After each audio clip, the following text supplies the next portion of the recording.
Hi all, and welcome to Cosmic Voice again on this Wednesday evening. Two songs there, the Star Trekking, and the second one, We Shall Not Be Moved, and No, We Won't Be Moved. People in the UK will know that as a more familiar song, so hope you enjoyed it. Tonight, at the moment, we have Tanaath and Sunfire.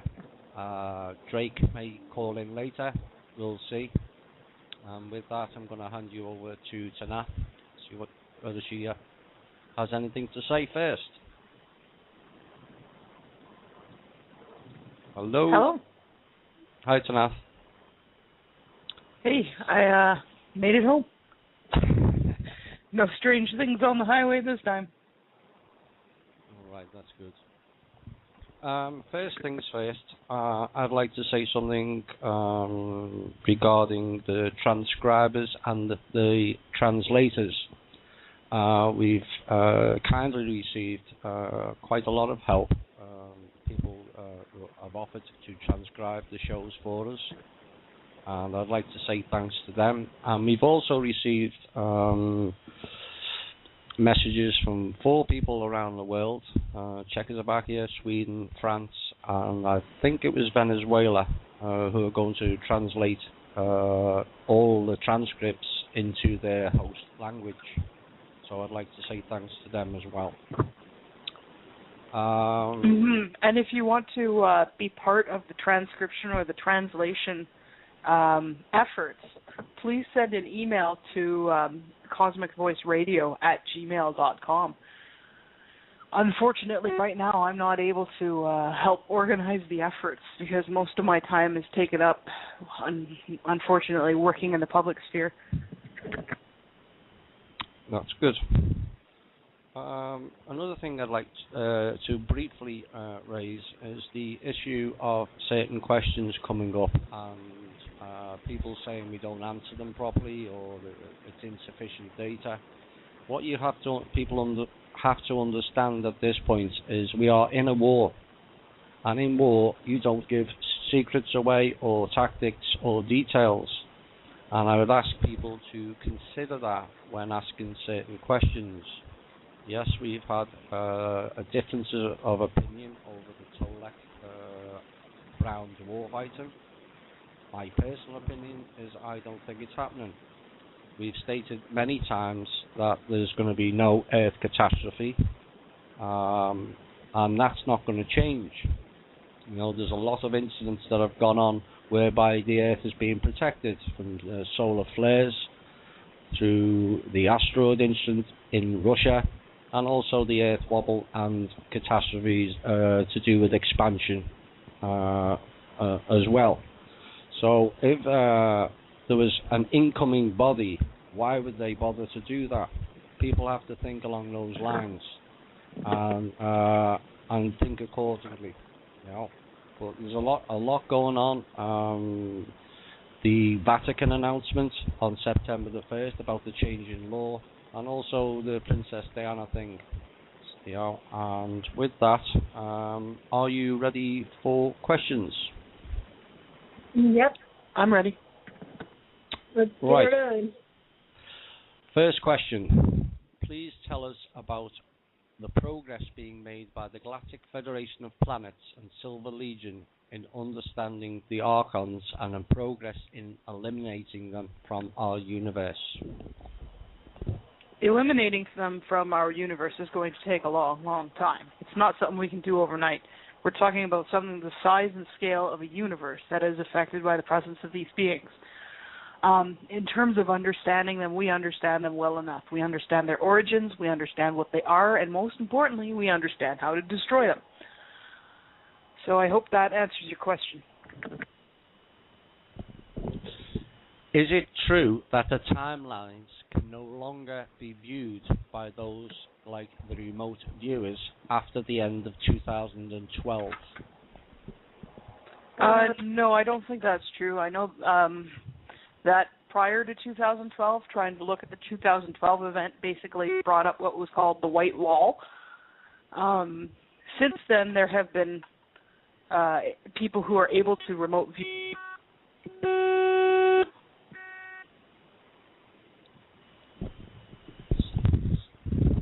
still there? And then there's been people that have been able to remote view the timeline. So from what I understand, a lot of the we can't view past 2012 was, aside from the white wall, was a trumped up thing by the cabal to try and manufacture an end of the world event, which, of course didn't happen, won't be happening.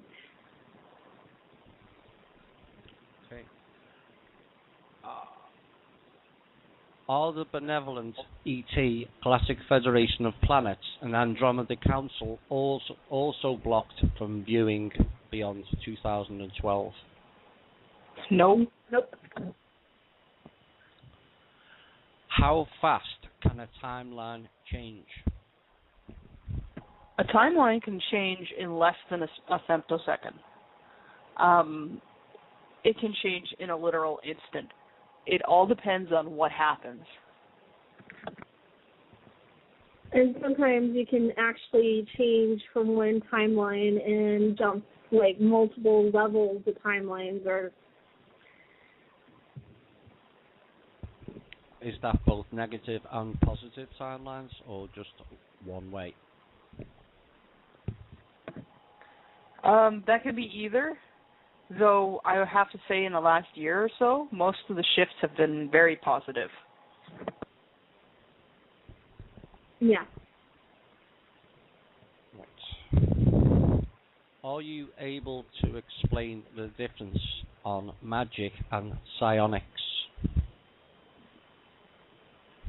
It comes down to the techniques used, the source of the energy, what effects it has, and personal definitions of the people doing it. Psionics tends to utilize a bunch of techniques that involve the mind, in terms of mental tricks, in terms of moving the mind or the body. Those are not always duplicatable with magic. Magic, in addition, can also have techniques that psionics can't duplicate, although there is quite a bit of overlap between the two disciplines. And psi mages are also in big demand because they marry the two, the best strengths of both. Right. If all the bad guys are clones and the rest begin, then are you saying we will be incarcerating clones? And what happens to the real entities?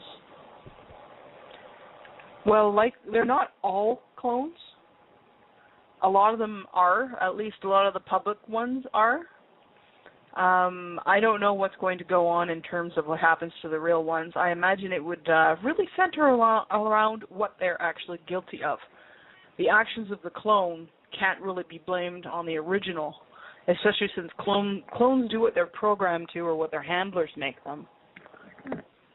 And so most likely what we'll be doing is whoever was in control of the clone at the time of whatever the clone did would be the one that would be held at fault for whatever that specific incident was.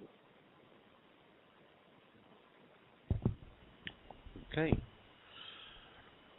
This person has tried to reach the Silver Legion through dreams in the hopes of meeting Mern and Iggy, as you said. That I may have trouble remembering it, even if I did so. My question is, do you know what they look like, so next time I have a better sense of how they look? Actually, I'm not at liberty to discuss the appearance of Mern and Iggy and those particular individuals in public. So please send me a private email and we'll talk it there. That comes down to the security you mentioned earlier. Right. Many are anxiously awaiting the healing phase of the transition, becoming doubtful that this will even take place. I know timelines and dates cannot be given, but how close are we to all this happening? Again, timelines and dates can't be given. There's really no getting around that. Sorry. I can say close, but what does close mean? It means the same thing as soon. Soon means absolutely nothing. Soon could mean next week. Soon could mean 10 years from now. I'm not going to give timelines that I don't know if are accurate. Yeah, we don't give timelines, people.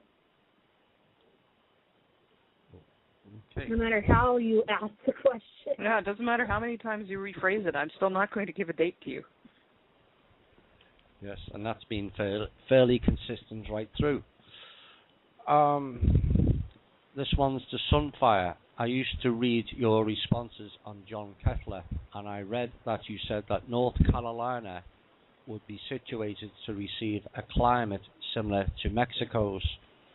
Could you expand on that, please?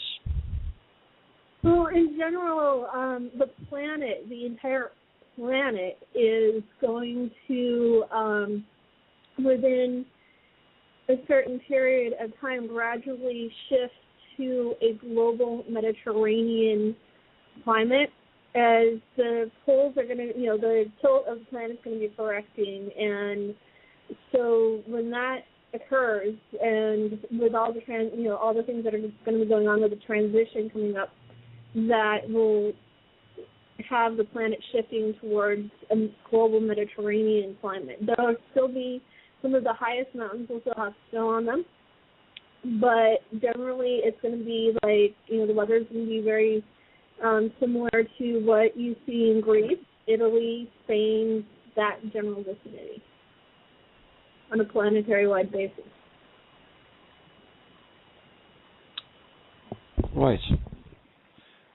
I can't help but wonder if all what we've been through will be worth it in 4D. It's been overwhelmingly hard, and I've lost the feelings that made life joyful. I feel like an emotional person sometimes. My question is, can a person develop the ability to switch from two extremes if they experience a little bit of happiness and then be able to switch to rage, to fight?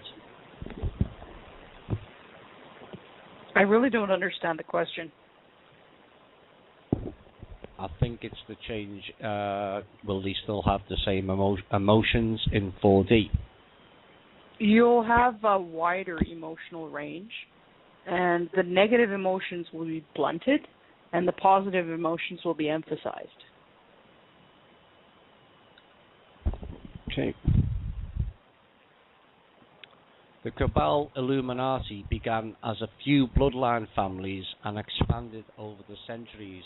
What is their relationship to or with the reptoids?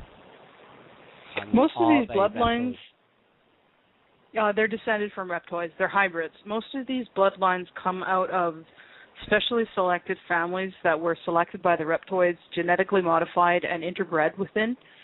And this is part of the reason why there is such a cabal focus on genetics and family and whether or not somebody is a legitimate heir and whatnot. And this all has to do with the blood quotient, the reptoid blood quotient. Those who have higher reptoid genetic percentages are permitted higher and higher ranks. Those with lower percentages are basically stuck being grunts and minions. But it all comes down to who your family is, and it's a very convoluted interbreeding system. You don't see natural marriages in bloodlines like that unless you've got an escapee. Everything is controlled. Yeah, and beyond that, like you have the hybrids, like what Snap mentioned, and the bloodline families, and then above that, the Draco and the Hydras are like the overseers. They're the management, I guess if you could call it, for the next layer up for the whole control system. Right, next question. Drumvalo takes people down into the earth with him to visit the beings he calls lava beings. According to him, they are humans. Who are they? Why are they here? And are they I can't speculate. soul trappers? I can't speculate on any of the beings that Drunvalo Melchizedek has contact with, other than to say that Drunvalo Melchizedek himself isn't all that trustworthy. He's known to be recruiting for the Cabal. So, your mileage may vary. Use your discernment. And, well, once again, I'm pretty much mistrusting of subterranean peoples. Most of them, you find the odd ones that are true positives, but most of them really aren't doing anyone any good. Or, quite often have been found to be working for the other side. Doesn't matter how much you romanticize it or what their native dimensionality is. Remember, people, that higher dimensionality does not guarantee goodness. Okay. Last Wednesday, Tanaath says, paraphrasing, if we reveal the location of the real bodies of the politicians in power, we will be dropped. Does this mean from the show, or does this mean being killed? Well, it probably would be it is probably something that'd be hazardous to our health, but we're talking more about being disconnected from the show. They really don't like it when we start discussing locations like that. Not to mention, that information really does not function or serve a useful role as a general information thing. It's tactical, and as tactical information, we'd like to keep it under wraps.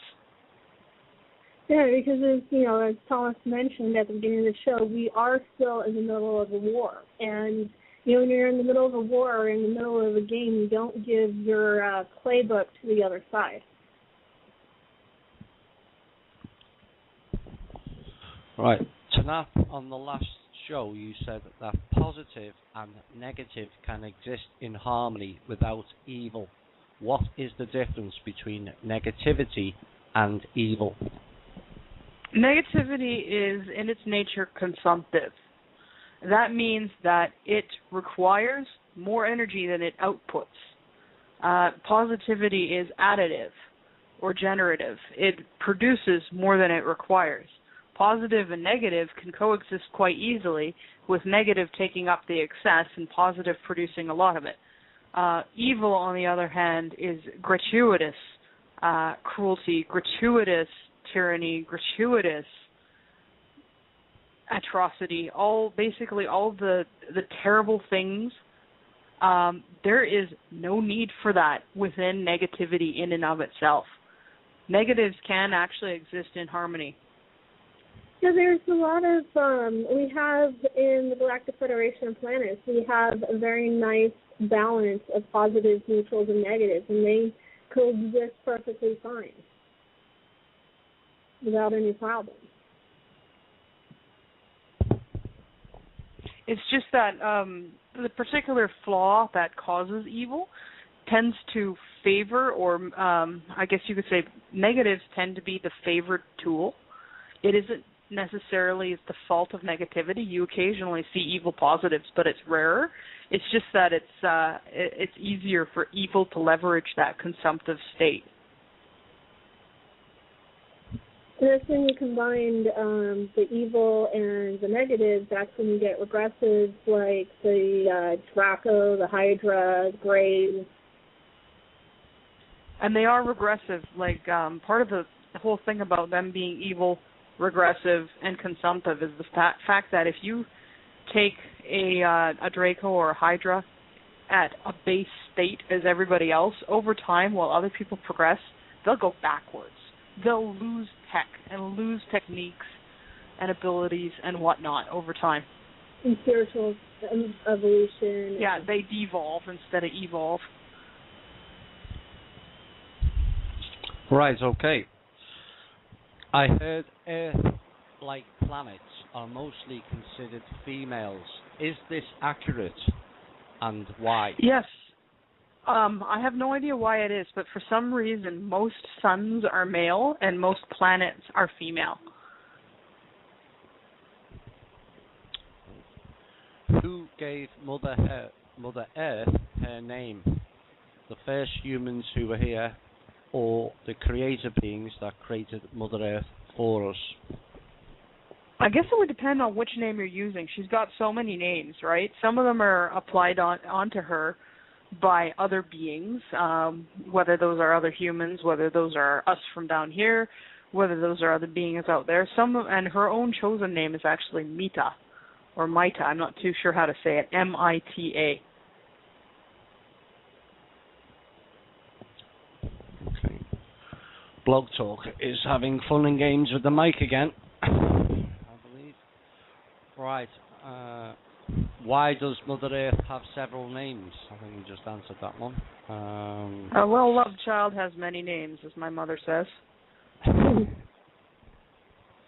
In Lana Cantrell's The Greatest Story Never Told, Lana explains that years ago, Earth humans had green skin, that our blood is like chlorophyll, and perhaps back then our blood was even gold-like in colour.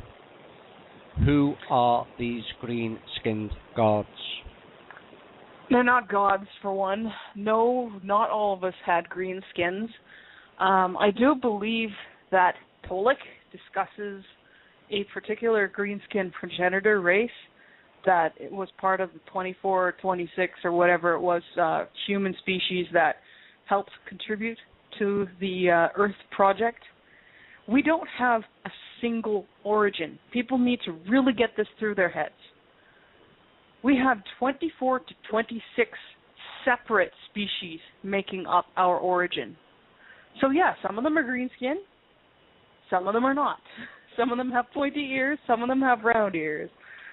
Some of them have almond-shaped eyes, some of them have round eyes. There is all kinds. 24 different flavors went into the mix, minimum. The greenskins make up part of it. No, they were not gods. No, they are not our sole progenitor. Anybody claiming sole progenitor or sole creator over humanity on Earth is lying, flat out. When we transition back to 4D, will the green skin beings return? Well, yeah, some of them will want to say hi to their descendants. Are they going to come and take over? No. They're going to be part of many groups that are going to come and interact with us.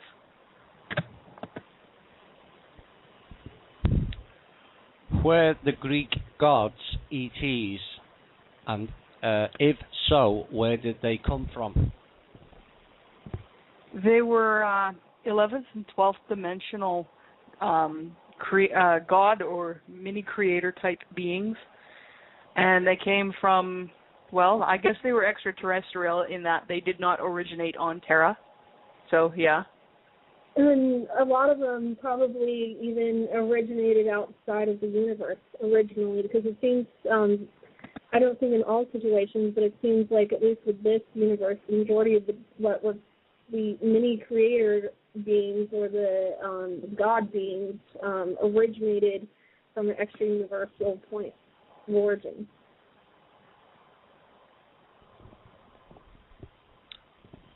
Right. I have recently had my position deleted. I've worked in the medical field as an RN, case manager. I would like to prepare to be of assistance before, during and after transition. Would this field still be valid as we enter into the transition to 4D? I think that you'll find a lot of the bureaucracy parts of it are not as utilized. But yes, generally the healing arts, they'll be retuned, but they'll definitely be healing arts still.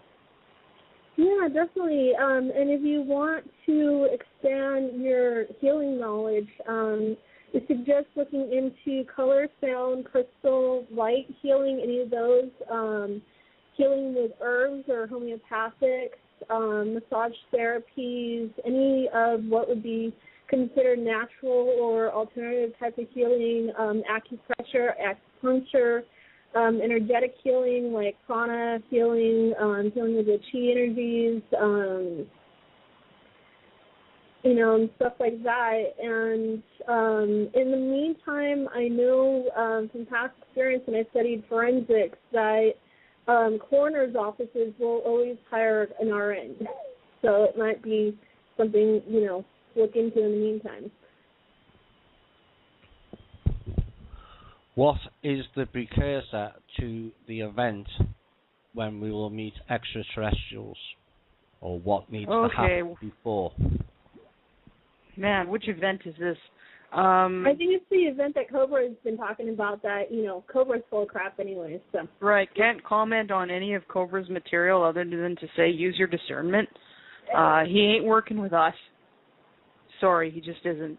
He's working with the Galactic Federation of Wizards and Cabal, and he denies that one sided up together, but that's the truth. As far as any precursors to the ET's landing, I don't know. Again, that's tactical information. Yeah. Because we're not, the Federation and the Silver Legion and the groups involved in the Liberation Forces are looking into a number of options. We have not decided on exactly what we're going to do yet.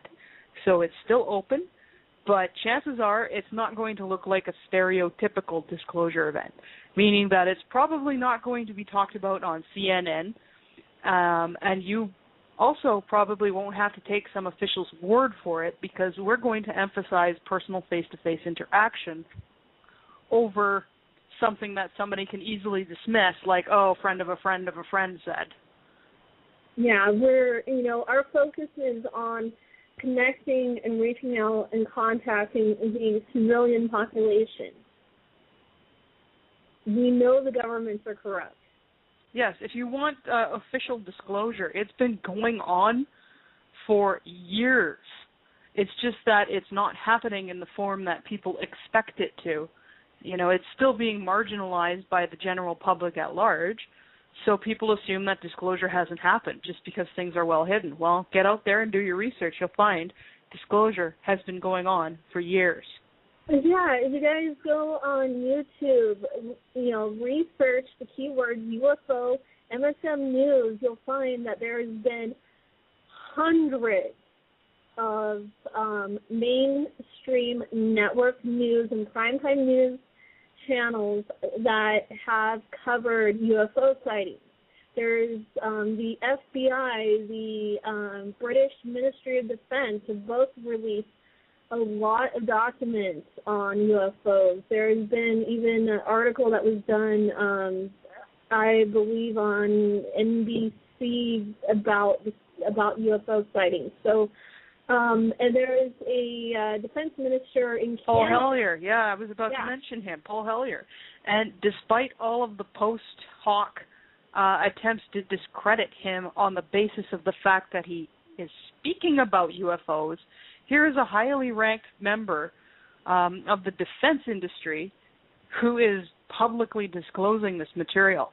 And most of the opposition against him is basically stating, well, he's talking about UFOs, he must be nuts, and using that as a basis to discredit him. And anybody who's able to think even slightly critically realizes that that's it's circular. Yeah. And, you guys want more government officials disclosing. There was the former head of the CIA, I believe last year, went on Coast to Coast AM and completely disclosed quite broadly the whole interaction between the United States government and UFOs. There's been the press club hearing that went on for a couple hours. It was broadcast on CNN within the past couple years, where a bunch of military, Navy, Air Force Base, government officials publicly disclosed the government's interaction with UFOs. And then just this past, I think like a month or two ago, there was the citizens hearing for disclosure where, again, more government people publicly disclosed the government's connection and ties to the UFOs and aliens. And there was also Medvedev, the president of Russia. He disclosed even Russia's connection to UFOs and ETs. So, you guys got disclosure. Mm-hmm. As for when you'll be able to interact face-to-face, well, that all depends on what happens in the next few months. We'd like to speed this along. We really would. Yes. Well, the press club's been going on since for the last 12 years, and also last Friday we had the announcements that Area 51 is now official. I thought it was rather significant. The MSN article says it was a disappointment to the so-called conspiracy theorists that there was no aliens and ETs. You know, why did they have to mention that? They didn't have to put that in. Basically, it's introducing you in small steps. So it is there if you look. Right, next question. An article is stating that American nuclear industry is having trouble to expand, and some nuclear power plants are having trouble and even facing being shut down. You guys have said that transition to 4D will need to clean up all the nuclear material on planet Earth. Is what this article reporting part of the nuclear clean-up efforts between Earth's good people and the positive ETs? At this point, I doubt that. I think it's probably more likely that the article is trying to spur fear porn and fear around nuclear disasters.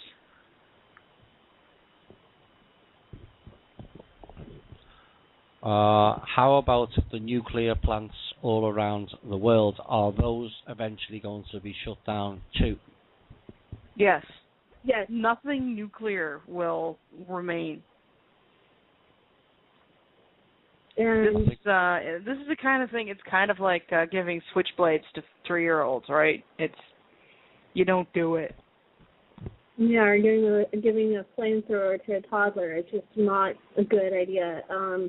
And as far as, the time frame to clear, all that stuff up, it can be done in a matter of a couple of weeks. It's not, the technology that the ETs have and what technology is even being suppressed here on the planet, it can all be cleared up and be radiated in literally like the blink of an eye. Right, next question to Tanaath and Sunfire. What do you think of the books of James Redfield, like the Celestine Prophecy? Are you familiar with it, and what is your opinion? What's a basic primer in multidimensional thought? It's fairly decent. I mean, that you got to use your discernment with anything. Anything big like that, bound to have a booby trap here or there. But in general, it's a basic primer on multidimensional thought. Yeah, the movie has got terrible, terrible production values and is just preachy as heck. But if you're the kind of person who learns best from a movie as opposed to a book, go pick it up. If you're the kind who prefers to read your information, go pick up the book. It's decent. Just use your discernment.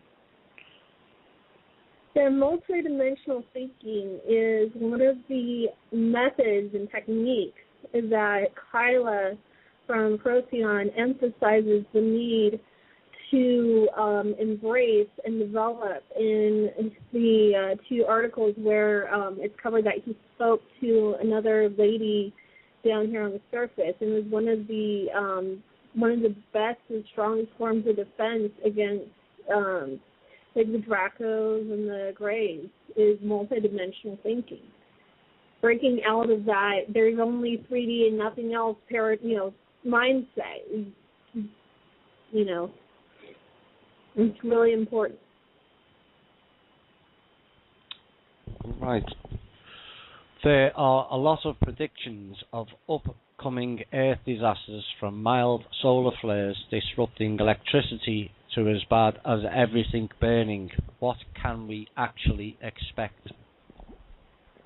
You can expect odd weather, maybe snowstorms when they're not supposed to be, maybe hot days when they're not supposed to be. Other than that, not really a whole lot. If you're like me and you're electromagnetically sensitive and you get headaches, you might be able to expect some more headaches, and, shares might go up in some headache medicines. Honestly, despite all the people trying to terrify you into manifesting an X-class or extinction class CME, it's not going to happen. There's plenty of ways to redirect that. Sure, some of the smaller ones get through, but they're, at most maybe they'll knock out the grid in some places for a few days, kind of like what happened on the Eastern Seaboard in 2005, I think it was. It's not a big deal. Yeah, you'll survive.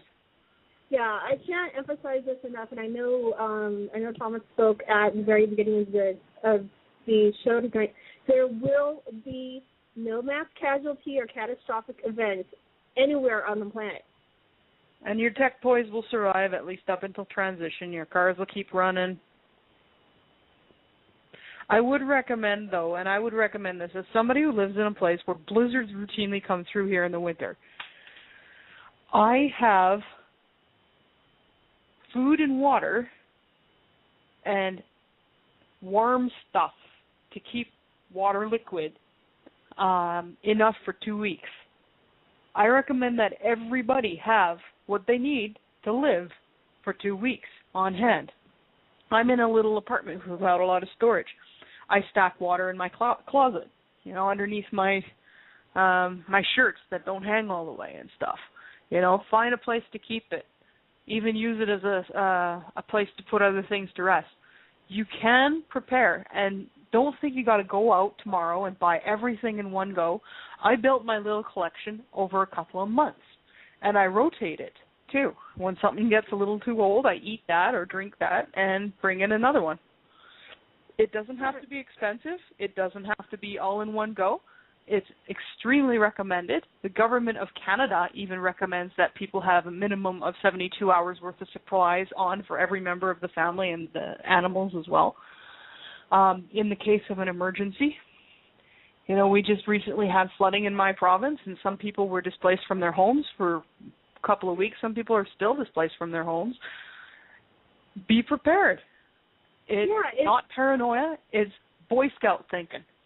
And it's just good common sense. That's one of the things that, I would love to see a lot more of in general is just common sense. And I mean, there's wildfires and there's earthquakes and there's, tornadoes and hurricanes and all this other stuff that just, natural part of the planetary weather system. And, things happen. Just being prepared is, a really great idea. Yeah, and don't invest fear in it. You could do this from an emotionally neutral standpoint. You don't have to invest fear in it. Yeah. Okay, next question. Free energy is here, but we may need a hand with the non-human controllers. Is there something the benevolent could do to get rid of the suppression by the non-humans stifling the release of the new energy sources? We're working on it. Yeah. It's already in progress, guys. This is definitely a major goal of ours, is to free up, basically get rid of the interference so that the Terran-made and Terran-developed technologies and products can be disseminated on a mass scale. We're not here to be saviors. We're not here to tell you how to live your lives. We're not here to hand over scads and scads of tech. We're here to help you live freely. We're here to clear away the scum that have been tainting the pool so that the waters can run clear and you can see what you want to do yourself. And protecting people who are involved in the distribution and production of that tech is definitely one of our goals, as is helping with the dissemination process. Okay. Next question is for Sunfire, not Sunflower, please. Sunfire, F-I-R-E. I heard you mention that the Galactic Federation of Planets has its own biospheres. Are they also going to transport people to the new 3D planet, or is that only the Andromedans? That's only the Andromeda Council. They're the ones that are going to be handling the transport of people in the biospheres. Some of the Federation might assist in transporting people from the surface to the biospheres, but as far as transporting people in the biospheres, that's solely on the shoulders of the Andromeda Council.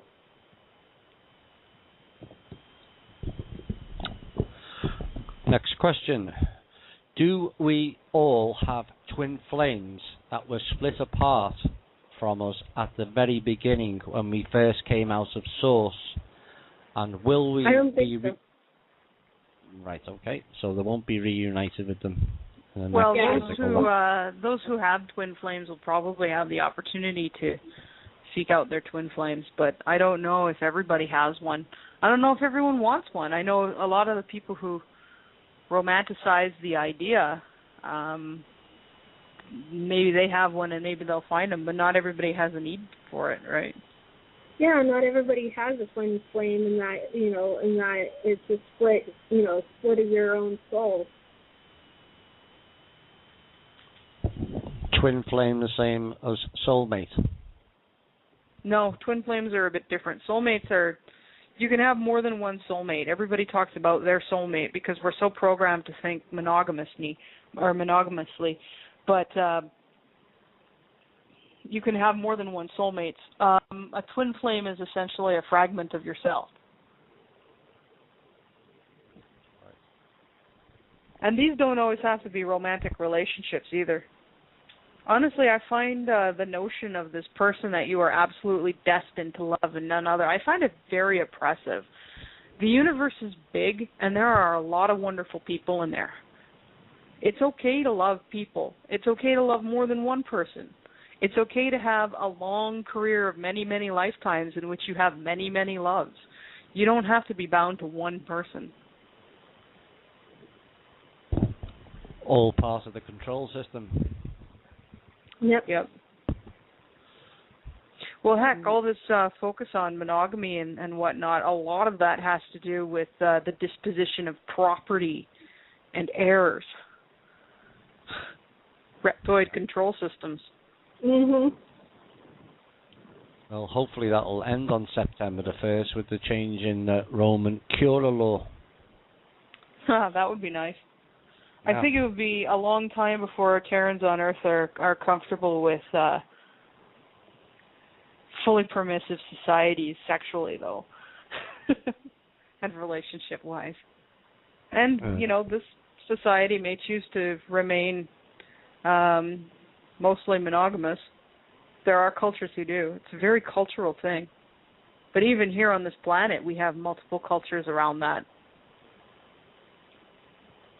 Yes. Right, next question is about prisoners and what will happen to them. There are real maniacs that can't be with the normal people, and there are some innocent people put in prisons. How will they be able to choose either to leave prison to stay 3D or stay and go 4D? Those beings who are imprisoned on this planet wrongfully will have the choice to do what they want. Those people who are imprisoned for just reason will be given the opportunity to be healed.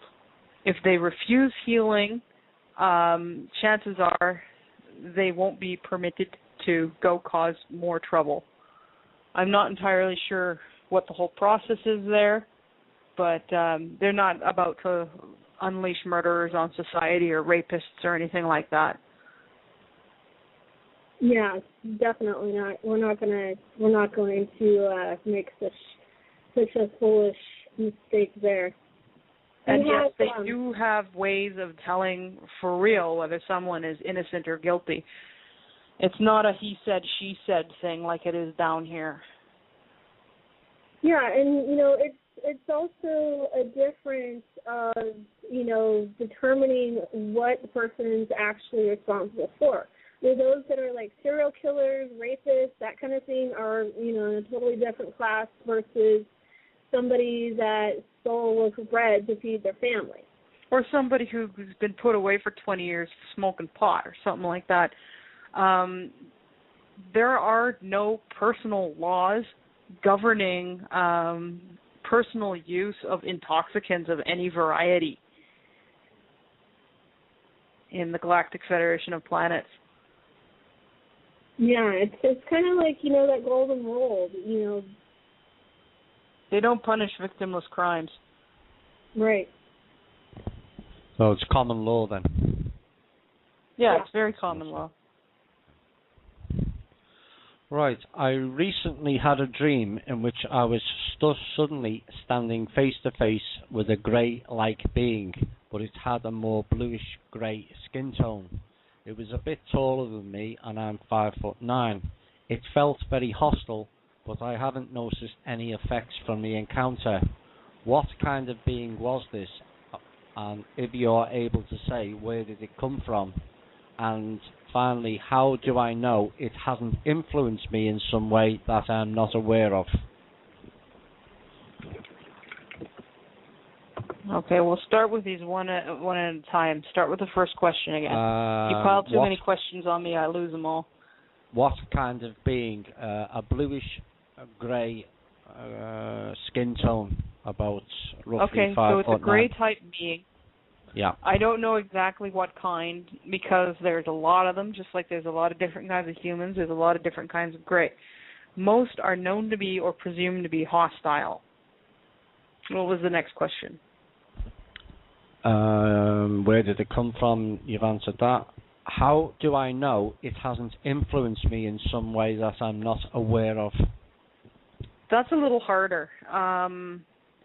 One thing I would do is really, really monitor your own behavior and your own thoughts for things that don't make sense but get glossed over.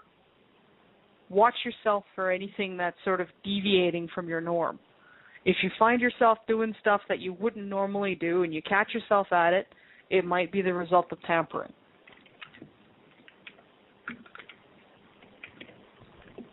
Okay. Since there is a lot of cleanup being done to the planet, is all the salt in our oceans also going to be cleaned up?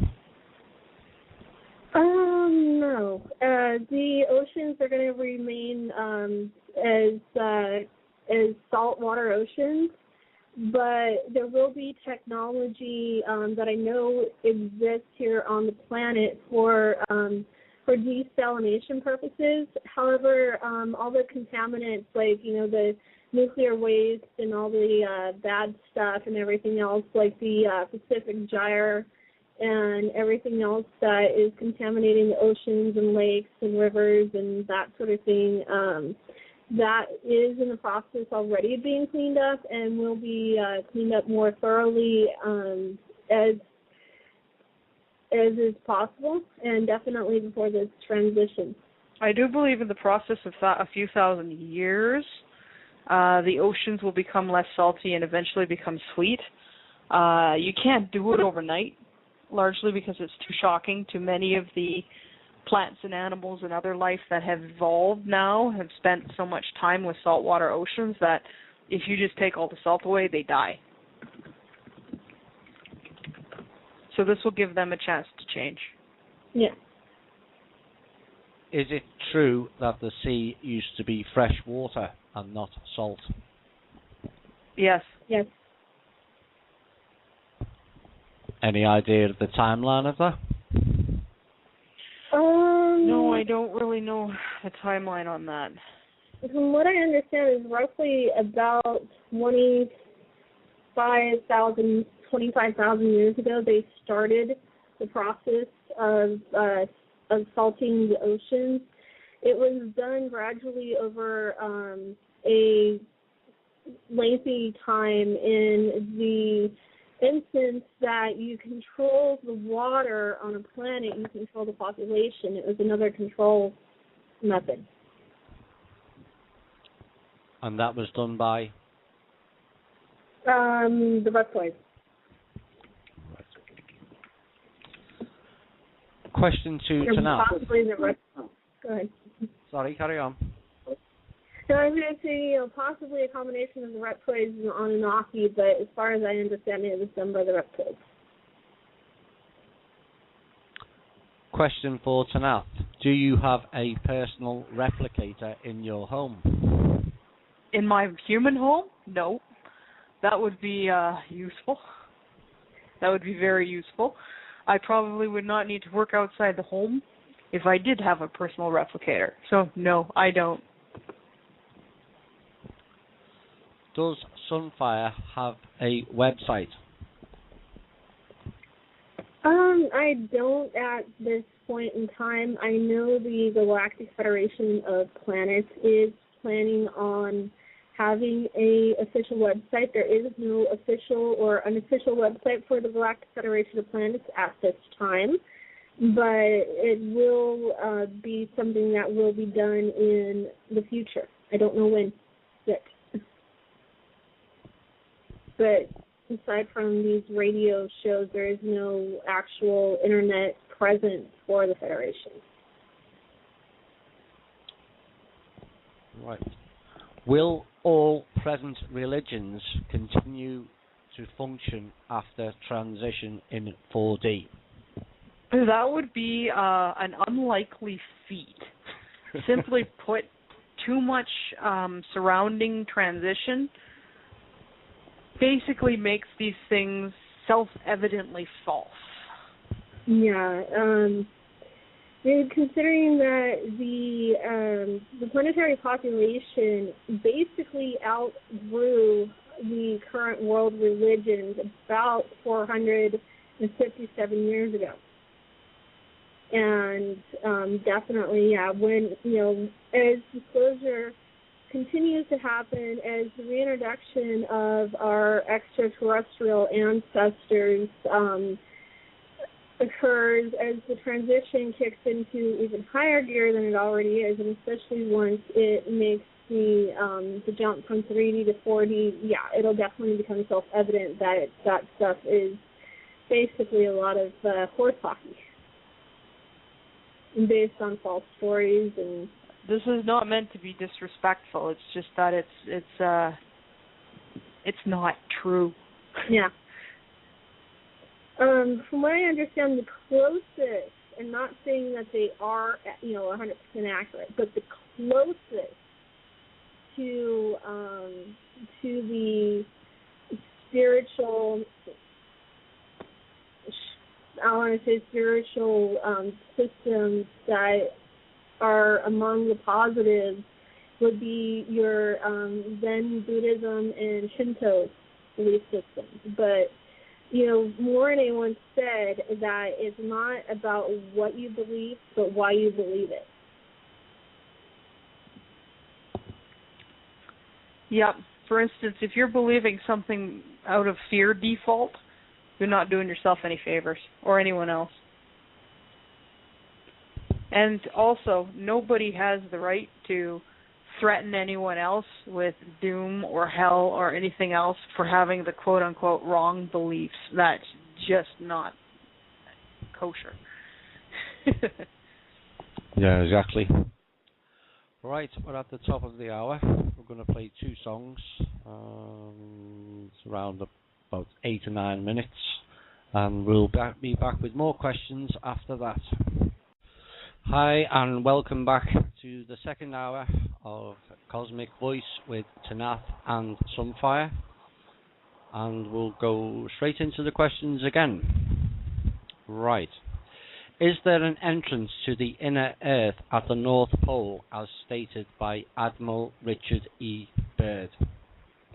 Yeah, and the South Pole as well. Yep. Where is the location of Atlantis? In the mid-Pacific. It stretches from off the coast of Portugal to almost... you mean the mid-Atlantic? Yeah. Yeah. Yep. Yeah, that's what I said, off the coast of Portugal to about just slightly south of Florida.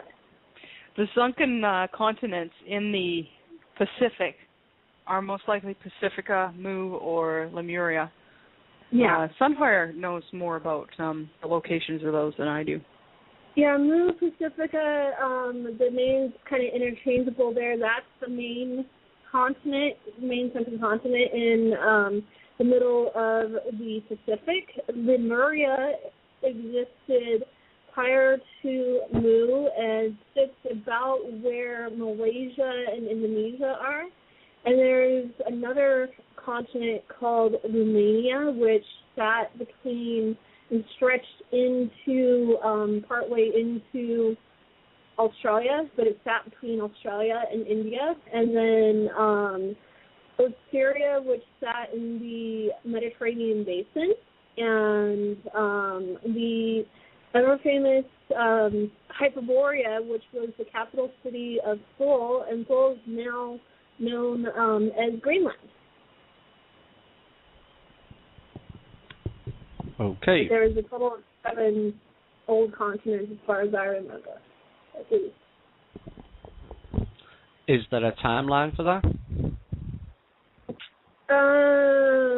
Or multiple? I don't know the exact timeline, but for those that are really interested in some real hard facts on the old continents, I suggest starting with going to goodbibliotecapleiades.net and looking up in the little search box. You go and you look for History of the Golden Ages Atlantis. It actually quotes real archaeologists and anthropologists, and even an article that was published in mainstream media about it back in 1971, I believe.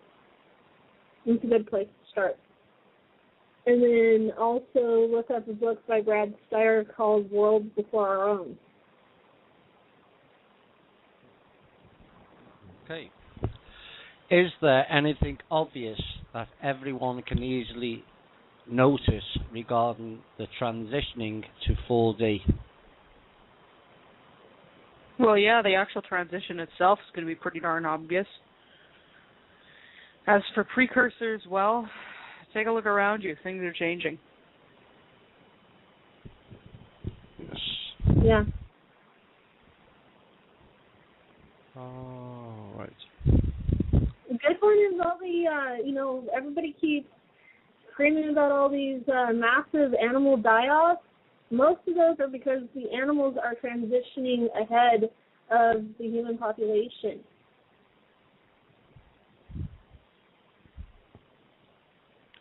Right, next question.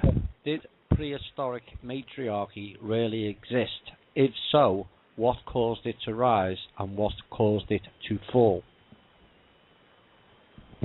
In those dark ages after the fall of Atlantis, yes, there were matriarchal societies. I don't know if matriarchy as a general way of doing things ever really happened on this planet in the high-tech societies that came before, because those had a tendency to be very egalitarian. Okay. Will the equator change by 21 degrees or more within the next 6 months? Well, if the axial tilt straightens out, then the axial tilt won't move the equator. The equator stays the same with that. Instead, if we do see a crust slip, which is entirely possible, and it does not have to be a catastrophic event, and it won't be, but if we do see a crust slip, then yes, likely the equator will change. I think actually both the magnetic and physical poles have been moving for quite some time, and at quite a measurable distance and speed for well over 2 or 3 years now, or probably, I think, quite beyond that, but more measurably in the past 2 to 5 years. And anybody who's keen on paying attention might notice that the moon appears to have moved as well. Not quite where we're expecting it. Yes. Yeah, everybody keeps mentioning that it's at a more southern orbit currently than it normally is. To the person who asked the question, the 21 degree or more is more likely to be the shift on the planet on its axis being corrected. Right. Yeah. In Hindu scriptures, there are stories of demigods and demons fighting millions of years ago. Are those stories true? Probably elements of them are. It's hard to say of what got recorded, what's accurate, what's hyperbole, what's literal truth. But yes, some of them are based on truth. The assumption that all writers of ancient stories made was that these things occurred on this planet. That isn't necessarily the case. A lot of what goes down in our legends and mythologies as having happened to the gods and whatnot occurred in other times and places and not on this planet. Okay. And a lot of them are allegorical. Mhm. Will Comet Ison cause any changes to Earth? No negative ones, at least.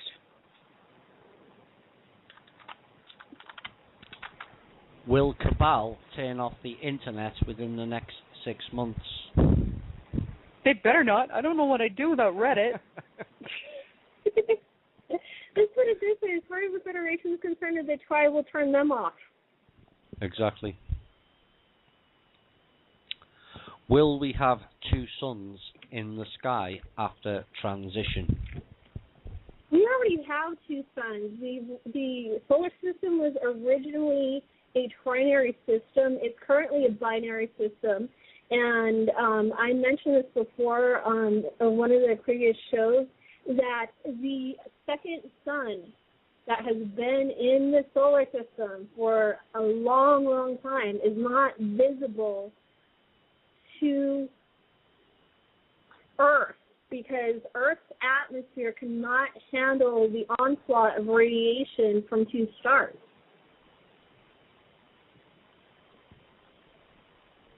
And so the planet Earth is set at an opposite orbit to where the second sun is not visible from Earth. It is visible if you go to Mars. And it's been there for practically since before the planet has been here. It's part of the original solar system creation. So no, we're not going to be adding any more stars to our solar system before transition. Okay. I've heard that the cornerstone of the Kaaba, the big black square cube in Mecca, is extraterrestrial in origin. Is that true? And if so, which ET species did it belong to? I have no clue. Tanaath? You know anything about that? Yeah, sorry, I'm not sure on that one. Maybe we should possibly Reptoid. Okay. Was the Holy Grail an actual bloodline? Could it be referring to pure alien blood? Actually, the Holy Grail, from what I understand, was actually a alien device, and their crystals on each of the crystals on the device had some significance. I know that I can't remember off the top of my head, but it wasn't a specific bloodline. No, it was a piece of alien technology.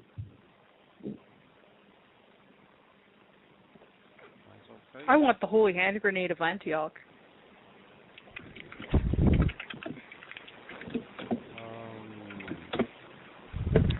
Excuse for the delay. I'm just trying to get Drake on. Drake's in the background somewhere, and I'm trying to get Drake on.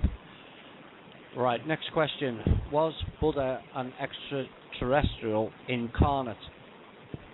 Yes. A lot of the great teachers were incarnates. Some of them were part of the order of Melchizedek, which has nothing to do with the Drunvalo Melchizedek. Many of these people were volunteers who basically go around the universe offering to help third-dimensional planets gain knowledge. there was another Melchizedek that was involved with this, and he's the one that had 12 buddies and got nailed up on a cross. They're not gods. They're not the Son of God or gods themselves. They're extraterrestrial helpers. That's okay. NASA recently announced the finding of a giant pink planet called GJ504, also known as 59 Virginis. It's magenta in colour and located in the Virgo constellation. What is the actual name of this planet, and is there sentient life on it? There's sentient life on most planets. I'm not familiar with this one in particular. My stellar cartography is pretty awful.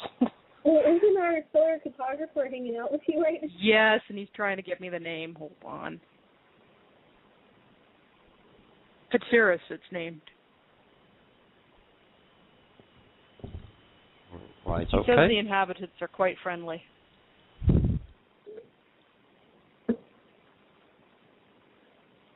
Right. Next question. What is the relationship between our souls and our spirits? When I center myself by feeling what is self and not self, does that include my spirit? Your spirit is all of you. Your spirit can't be destroyed. It was created by the Creator. It can't be injured or wounded or anything like that. It always exists. Your soul is the part of you that remains conscious and does the thinking. And also, in the higher dimensions, well, like in 3D, we have these organic carbon bodies that are like, they consider them like shells or like, putting on a glove kind of thing. And then when you transition into the higher dimensions, like 40 and up, the soul is what gives your spirit essence its form, its physicality.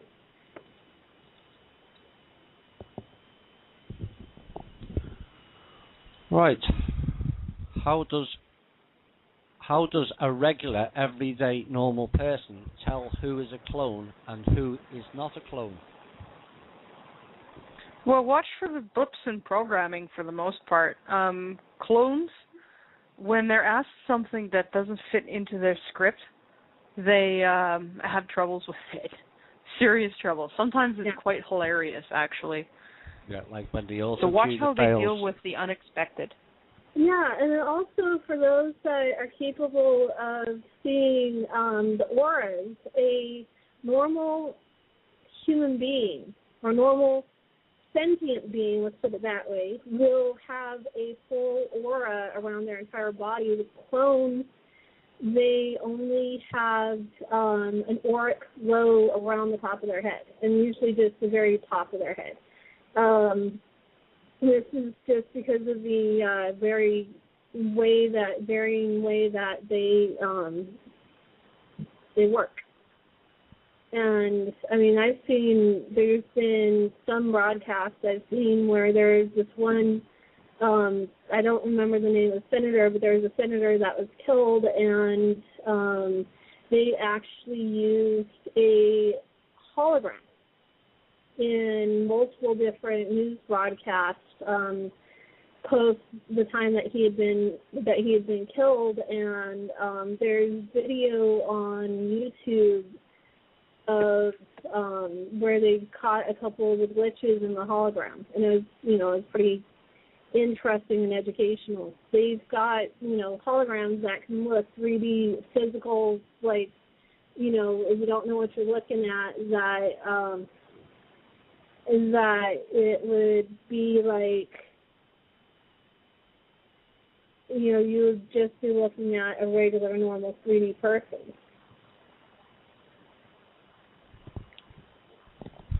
Right. What constellation is Andron in, and approximately how many light years away is it? It's in Antares. And the Antares system. Yeah.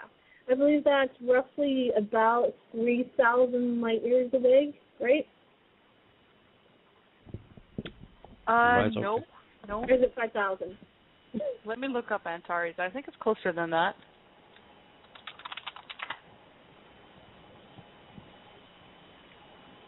I think it's somewhere between 3,000 and 5,000. I know it's like a super red giant. Yeah, I know it's a super red giant, and I've got confirmation that it is indeed a super red giant. Our lovely stellar photographer. It's about 550 light years away. Oh. Added an extra zero there. Yeah, you're an order of magnitude off, honey. Yeah. It happens. Message to the listeners, that is roughly 1/12 of the distance to the nearest brown dwarf star, which is 6,000 light years away. Right. Sunfire, have you seen any ET-based personal flying craft during your 4D research or travels? During my 4D research or travels, I see, my higher self is, operates between 5D and beyond that, so seeing, craft and working on craft and being on craft and in craft and around craft, I do that all the time. But, as far as here in 3D, I've seen probably a good handful of ships here in 3D.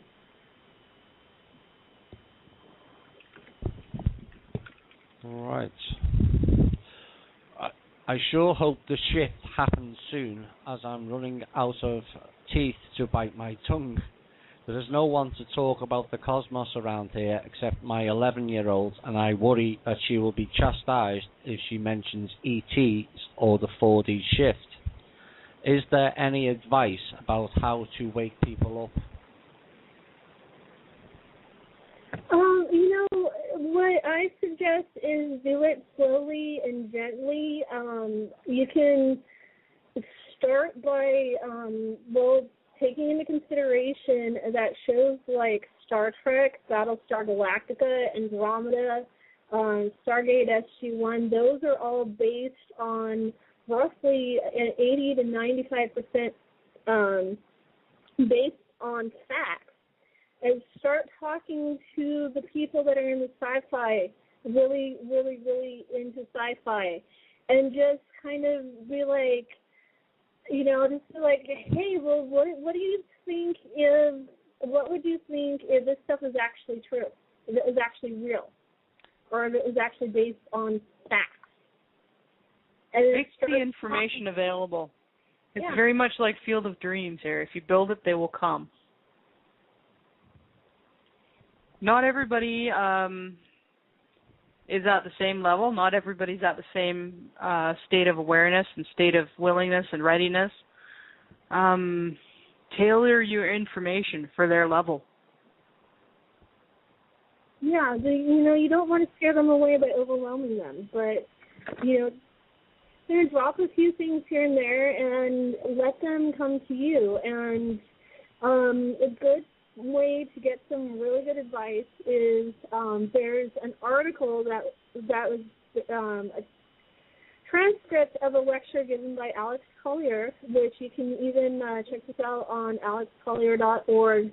Is the Andromedans and Mentoring Humanity, and it is from his lecture that he gave at the Awake and Aware conference, and it really has some great ways to get involved in mentoring and introducing the information to people. Alex Collier is a really great resource for introducing people to the concept of the existence of aliens and extraterrestrials and off-worlders.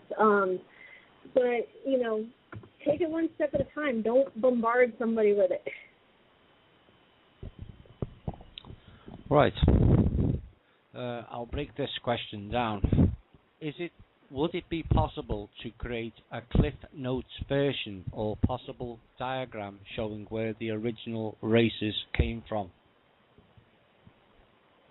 I believe, as far as I understand it, on alexcollier.org, there is at least 11 of the 22 to 25 different races that are involved in the progenitor base for the Terrans, and it includes the star system and the planet. Next part.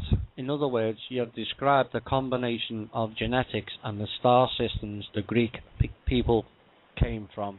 Can you break down the large countries and match them with their star families? Not all of them, no. That's a lot of information. Keep in mind, we're Terrans too. We're operating with minds and bodies that have suffered just as much as yours. We don't have a super high volume of specific information. It's hard to get that much bandwidth through. So that is all information that's going to be coming after the shift anyway. So we've tended to focus more on operational stuff. And hopefully some of the information will actually be coming out prior to the shift, but a lot of it will be out. I would say the main brunt of it will be out post-shift, but there's going to be a lot that will be released prior to the shift. I don't know when. It will be kind of on as soon as it is physically possible to do it, and whatever is determined to not be still classified under operational security.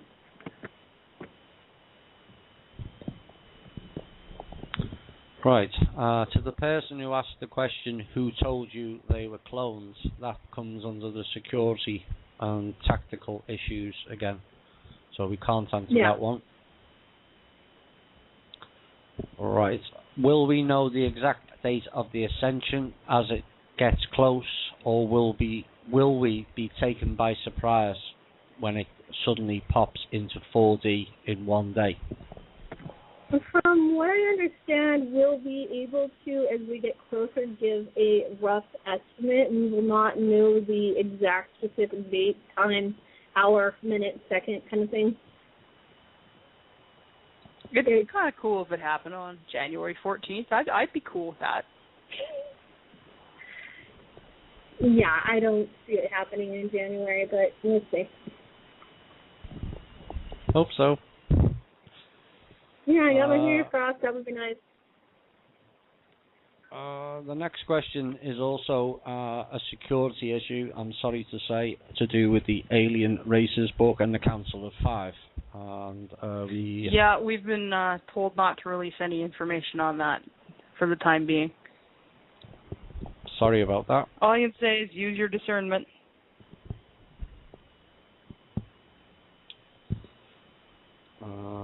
Will the Earth changes and Ascension happen at the same time? Well, the Earth changes are already going on. Ascension is a process. We tend to think of the of Ascension as like the flip point where our bodies move from 3 to 4th. We're actually going through the process of Earth changes and Ascension both at the same time right now. So yes, they are happening at the same time, but not quite the way you're asking. Don't think of these in terms of singular events. Think of them in terms of processes and transitions. Right. Is the Galactic Federation of Light a front for harmful beings disguised as helpful ones? I've heard mixed messages. Yes, it is. It is one of the primary methods that the Reptoid and Grey Confederates use to soften up 3D human worlds for invasion. Not just this planet, 3D human worlds. And the second part, I'd be kind of interested to what sites he or she is mentioning. I see that some sites even mention both Galactic Federation of Planets and the Galactic Federation of Light as working together. Is this true? No, they're absolutely not. No. Anybody who's claiming that is either mistaken or attempting to muddy the water. Anybody who claims that the Galactic Federation of Planets and the Galactic Federation of Light are the same organization is lying and attempting to muddy the water. We're openly declared enemies. We don't hide it. We do not like the Galactic Federation lizards. They're not our friends. They're not your friends. They're not anybody's friends. Nor does the Galactic Federation of Planets ever refer to itself as the Confederation or Confederation of anything. And, we're very, very, very, very, very much have been, very outspoken about the fact that channeling, which is the same as possession, is banned throughout all member planets of the Federation and the Andromeda Council and the Silver Legion and any associated allied member groups. Yep. So if it's coming from a channeled source, it's not us, automatically. You automatically know it's not positive. Even if they're trying to call themselves the Galactic Federation, they're not us. Okay.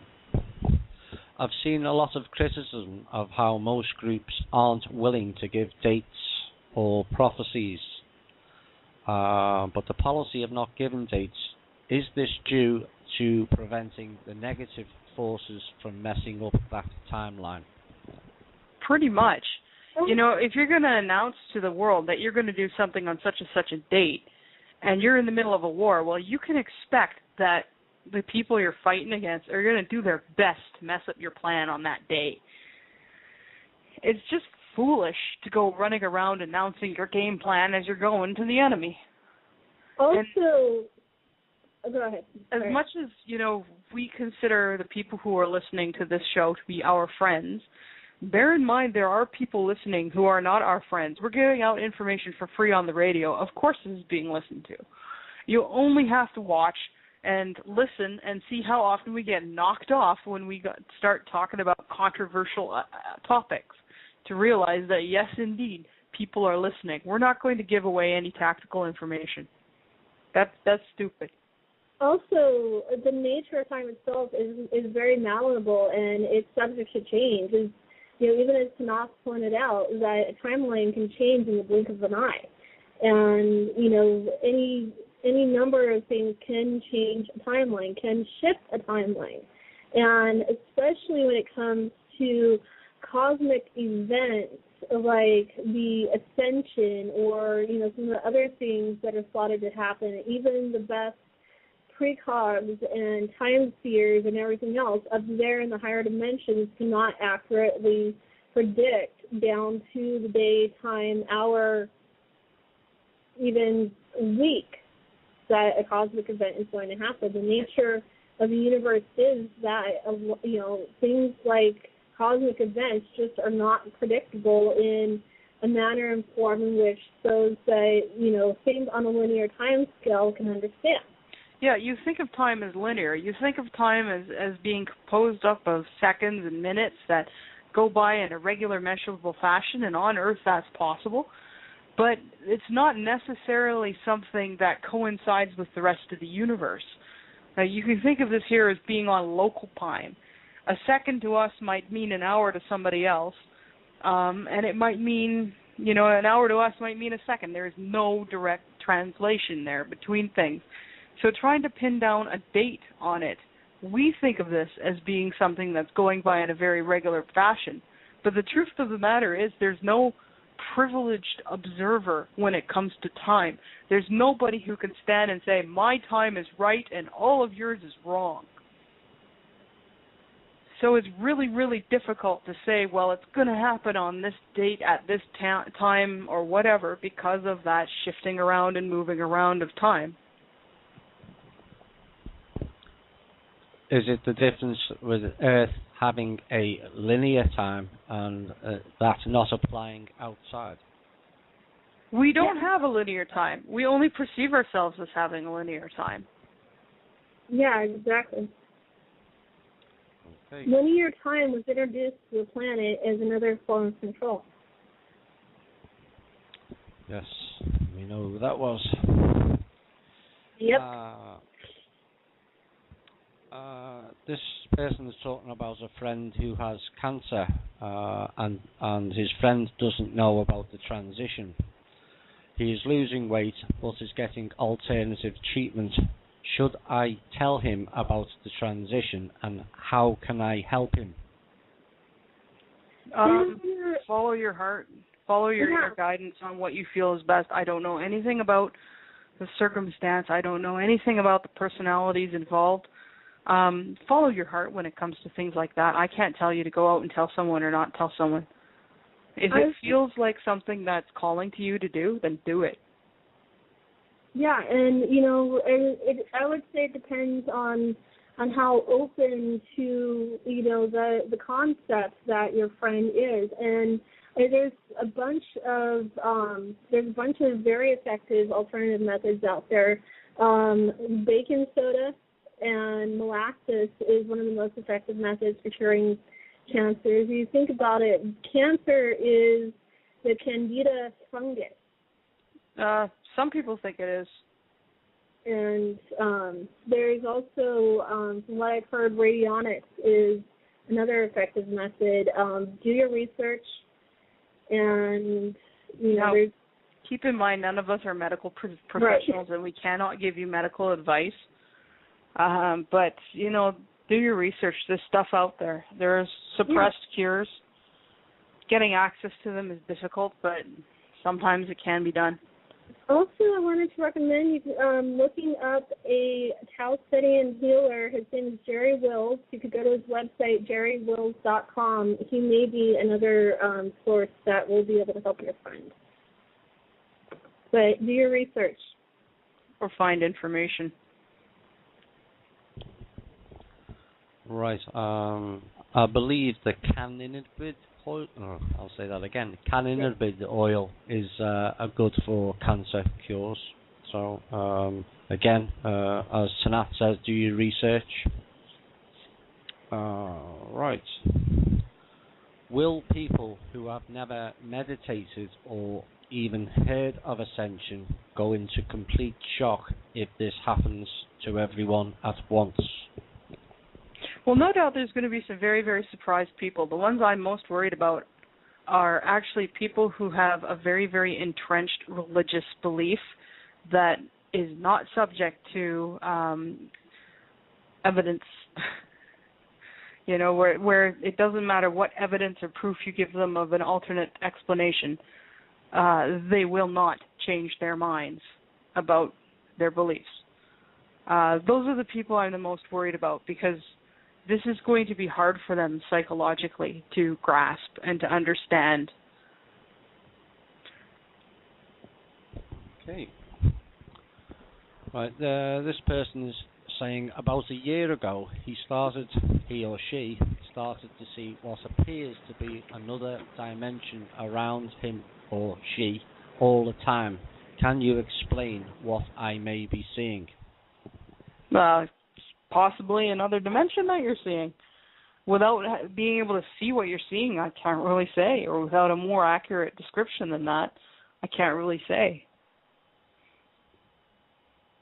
Like it could very well be overlap into the etheric realm, the astral plane, even a higher dimension. Yes, it doesn't say whether it's during the daytime or the dream time, so it's kind of difficult to answer that question. It's not enough information for me to answer that. Yeah. Oh, right. If the Greys are basically robots, does the 3 times check, is it affected when communicating with them? Usually they just go silent when you try to give them a 3 times check. Remember, no answer is a no. And also, I don't recommend attempting to communicate with Greys unless you've got a sword in your hand and you're planning to chop its head off. Yeah. Greys are untrustworthy enough that you can pretty much assume they're there to do you harm.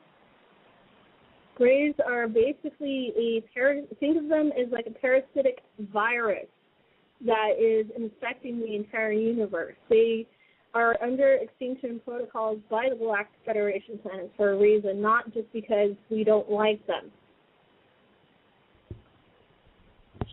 I think you They're said kind of on like a cockroaches. Yeah. I think Sunfire said on the previous shows to just punch them. So that's good advice, I think. Same question.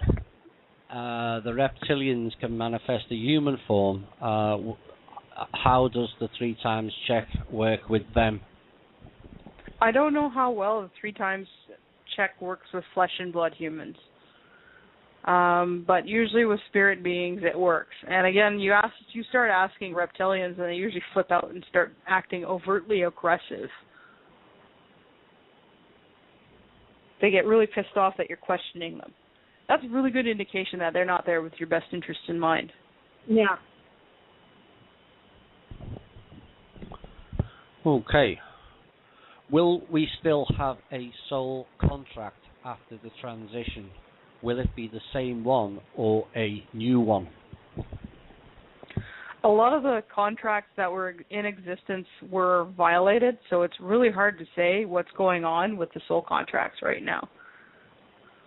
But soul contracts aren't just for 3D beings. They exist all the way up to existence level. For the benefit of the people who don't understand what a soul contract is, can one of you expand on that, please? No. Well, you can consider it kind of like, in this case, your incarnation agreement or your birth agreement. It's basically an outline detailing, in general terms, what you are or are not willing to experience or agree to experience during your current life. It is a contract made between you and Source, and in some cases you may contract with a specific group or being in order to get something specific done.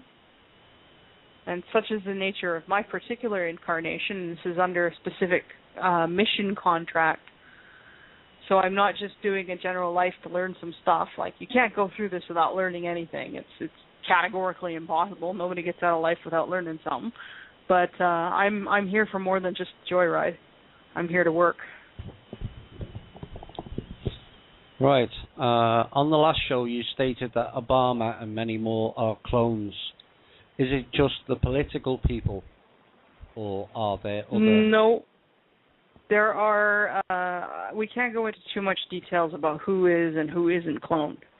But generally, any place where you have significant points of power and major decisions being made, especially if they might not be amenable to bribes and other forms of control, strategic cloning does happen. Right.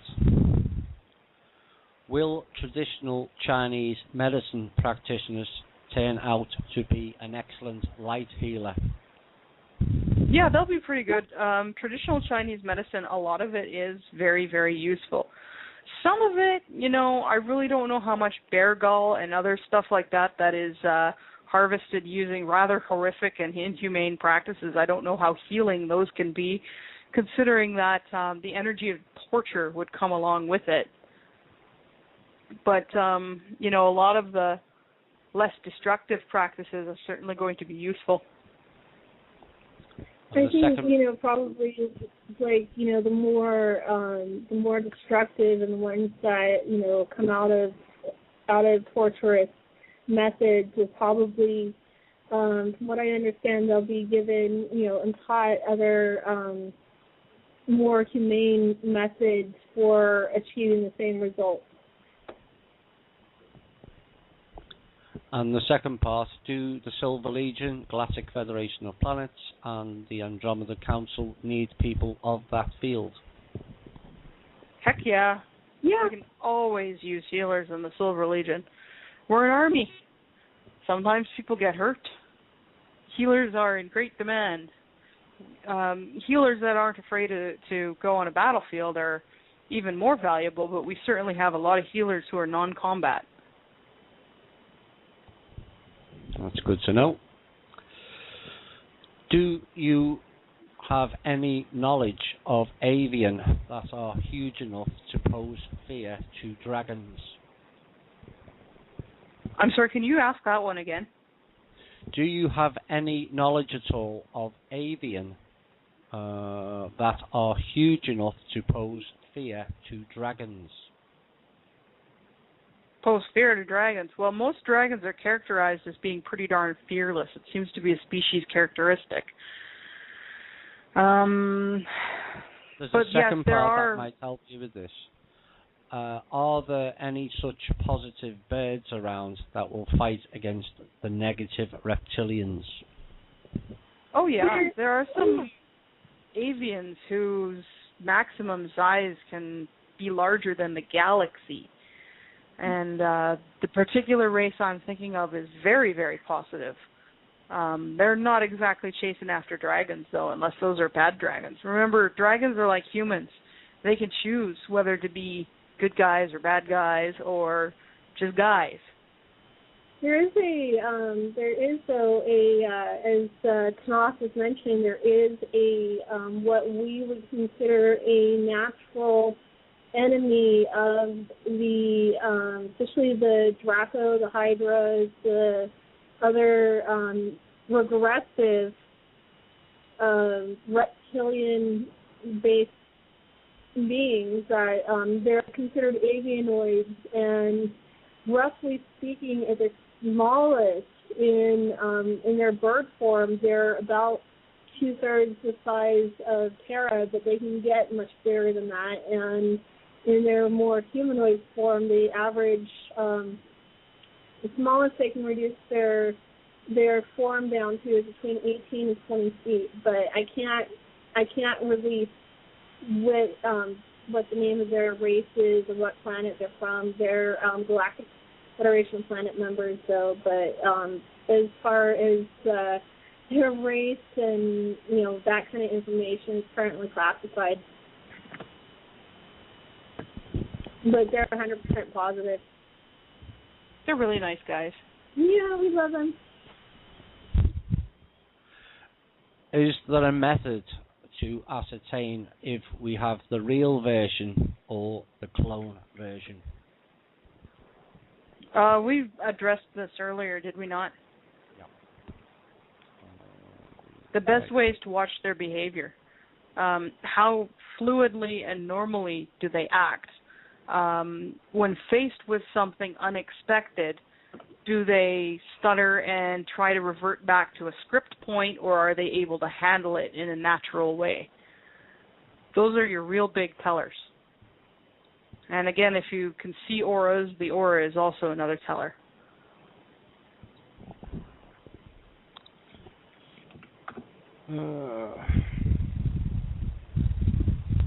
Right. Recently, Gene Haynes wrote that Angel's ETs are now in place assisting the shift, according to senior clan leaders in Asia. Can you shed some light on this, please?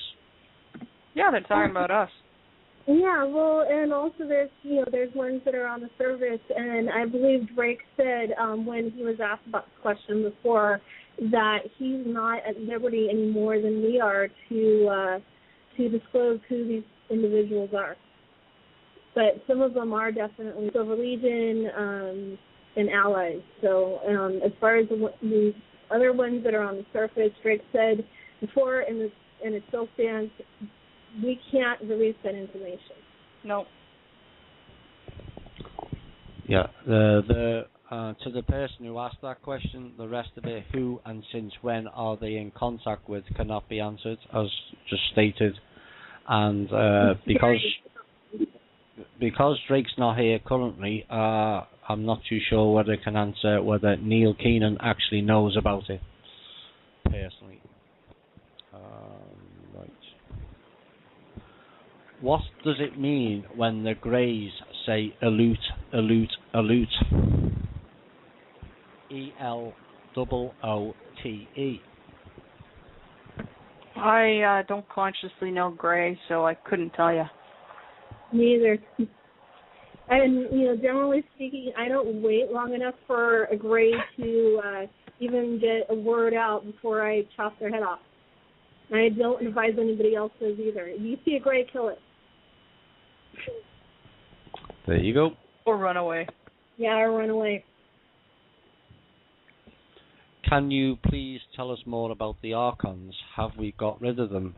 And how can we help to get rid of them? Depends on what you mean by the Archons. If you mean the Noom Da'akaran, the little floating amoeba things, they're becoming less and less of a problem. If you're meaning the social and spiritual controllers, they're also becoming less and less of a problem.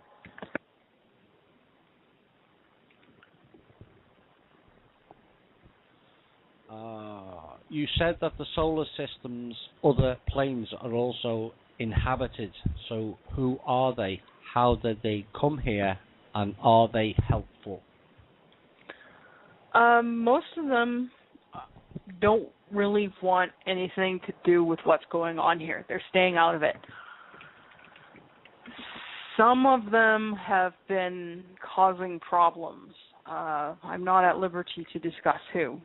But some of the inhabited planets, their populations, some of those guys have been causing problems for Earth right now. Right. Is Comet Ison an ET space vehicle? I don't believe so. Space vehicles don't need to travel that slowly. Right. The people from Alcyon in the Pleiades, are they friendly? And can you tell us a bit about them, please? Okay, the Alcyons are kind of known as the Keystone Cops of the galaxy. They have a tendency to mess things up. Some of them have been part of the problems that are going on that led to the control system and led to the invasion of the reptilians on this planet. Others have been well-intentioned, but still kind of contributed to the mess inadvertently. We don't really like to talk much about the Alcyons. It's a messed up situation with them right now, and we're still finding out a lot about what's gone on. So I think to discuss the full situation right now would be premature since we don't have it. Right, okay. That's the top of the second hour. We're going to play a couple of songs. That'll be about 10 minutes. I'm going to try and get Drake on for the final hour. Enjoy the music, and we'll be back shortly. Hi, and welcome back to the final hour of Cosmic Voice. Joining us for the last hour will be Drake, and we'll go straight into the questions. Right. Certainly, we have some Drake ones piled up, huh? Let me see. Do you want to start off on the theory of 3, Drake? I didn't hear that. Is there something to the power of 3 theory? The Trinity 3? Yes. Do what? Is there something to the power of 3? Yes, quite a bit. It's the basis of the sacred geometric construct of all existence, among other things. It can be either positive or negative, depending on how it's used. It can be doubled or tripled any multiple of times. You see it commonly in doubles. Doubles go to a 2-3 ratio or 2/3 ratio, where you have more than one triangle in use. 3 can be the designate outer portion of the first full trinary solid known as the tetrahedron. It can designate and connote the 3 levels of radiation from a star or sun, the 3 levels of being of man. There's a lot of things it goes to. So, yeah, 3 is very significant. Okay? Yes. Drake, if possible, are you able to describe the extraterrestrials you are in contact with?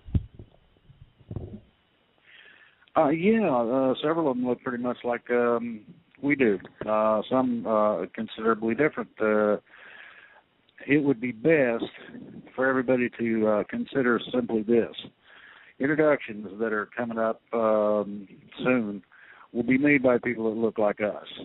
It makes things easier.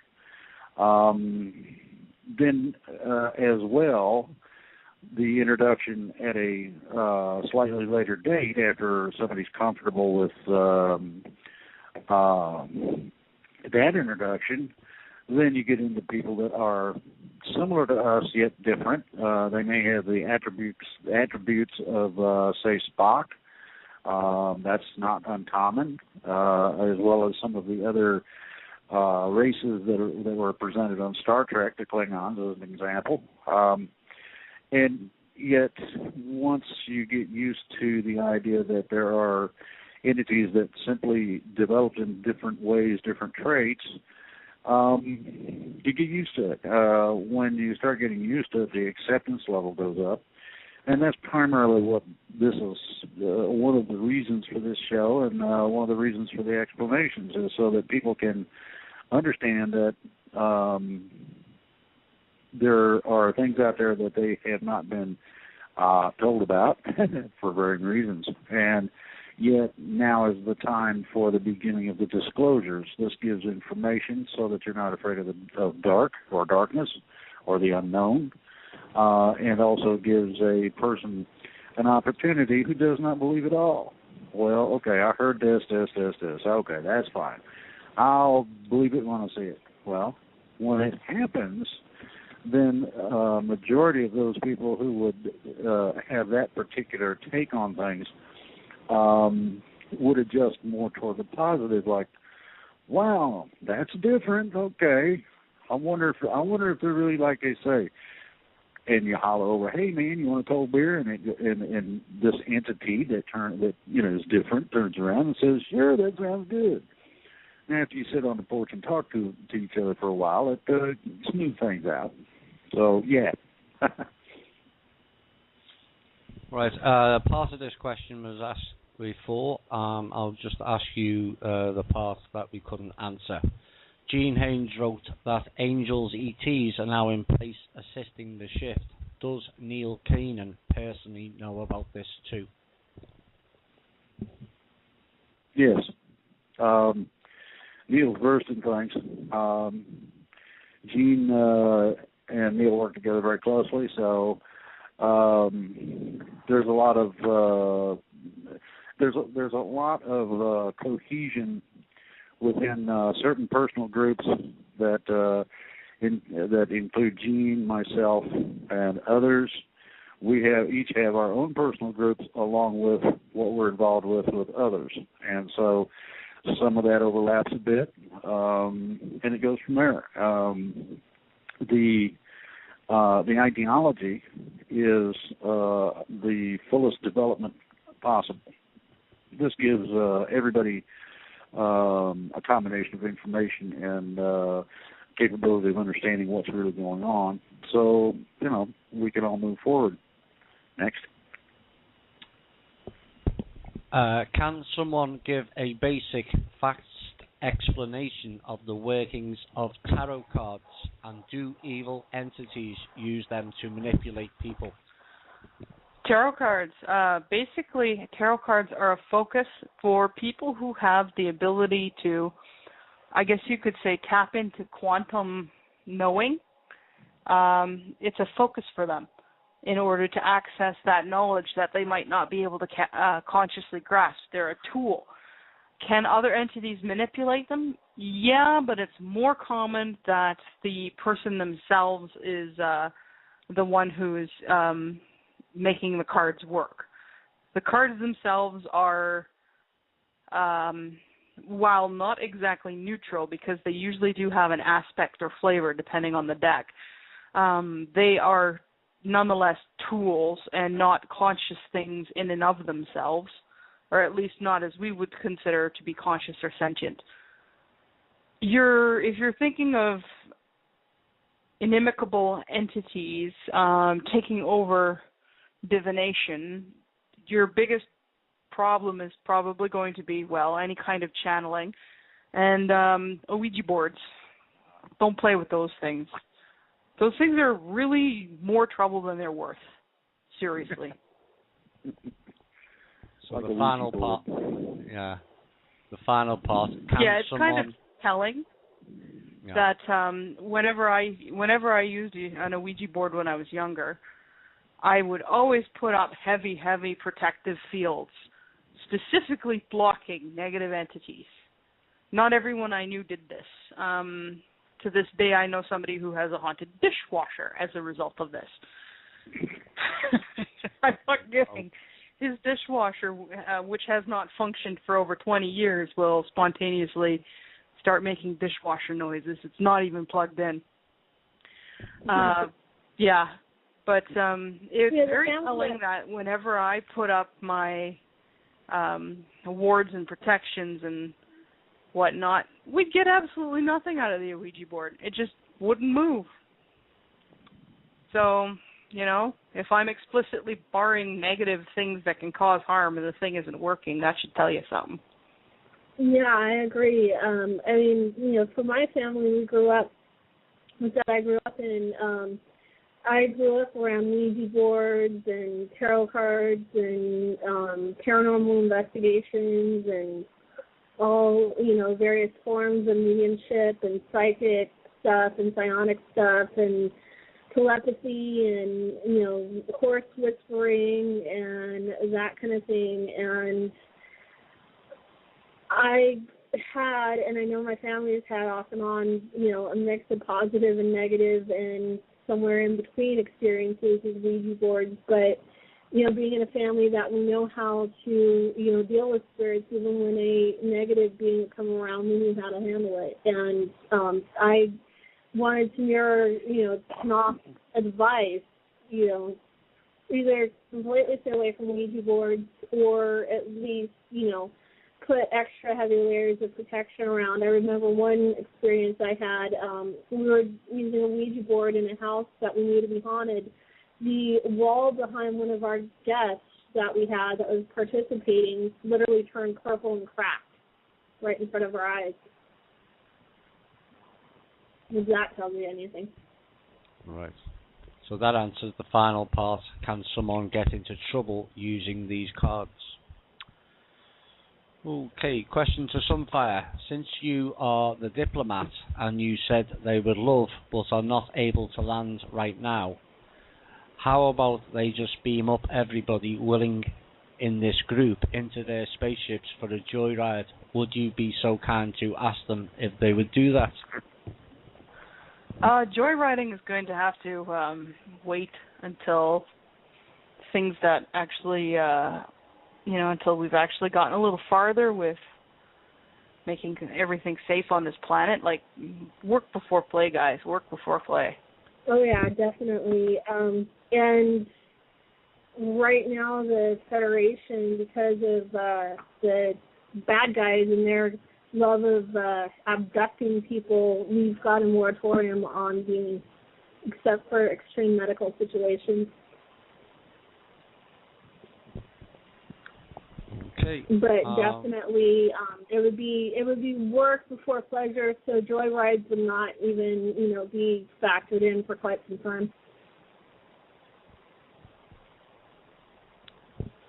Well, this next question is about light warriors dematerializing a nuclear weapon in the Philippines around the 4th of July.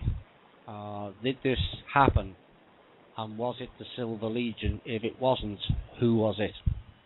The Silver Legion, I don't know about that specific event, but the Silver Legion has been actively involved in dematerializing nuclear weapons in various parts of the world whenever we find them. and often replacing them with very, very funny things instead. Yeah, it's our hallmark. We like to not just dematerialize the payload, but put something else in there that's funny. Call it our calling card. Yeah, like popcorn or something. Yeah, popcorn, or, the Andrani favorite, dildos. Oh, right. Or chocolate pudding. Yeah, teddy bears, heart confetti. Right. Does the I Silver remember Legion... there's one time in the, I was going to say there's one time, I know, one of the pranks that was played in the Persian Gulf that was was personally done by the Federation was they took all the big guns and the couple of the warships and on both sides and took the ammo out and replaced them with these big signs that would pop out and go bang, and then the other side would pop out and say ouch.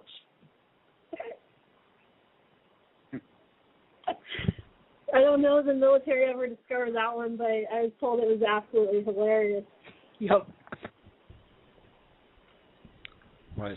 The next question, does the Silver Legion have a part-time membership? This person would like to join the Silver Legion, but would also like to stay on Terra and experience everything it has to offer. I'm sure we can work something out. Question for Drake. Do real dragons breathe fire, or is it all a myth?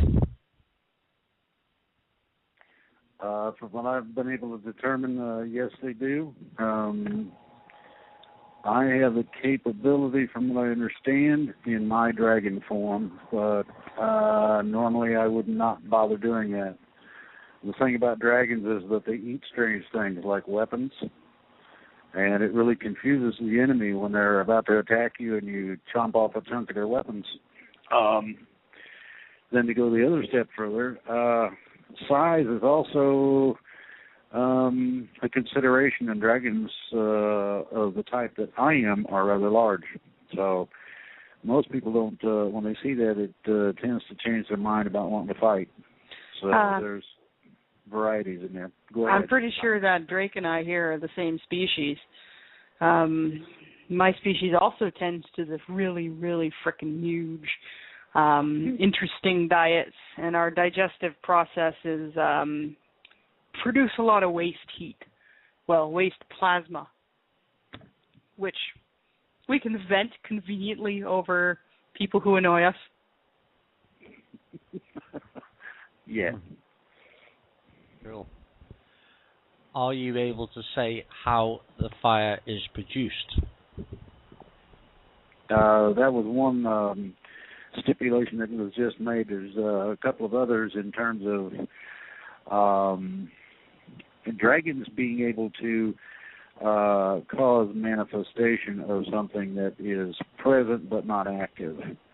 And the plasmic description was close to one, that's one aspect, but close to also being able to simply belch at will, as an example, for somebody that drinks a lot of beer. That would not be uncommon. So you have to understand that there are a variety of ways to produce this. Primarily, there's two types. The plasmic is probably the stronger of the ways I'm familiar with. The other would be the, quote, flame that you see in the cartoons and whatnot, which is fostered by the same process, but just a little different take. It's kind of like putting it on medium instead of high. Yeah, I know some who are also able to just basically summon beams or energy and direct it basically with their face. Yeah.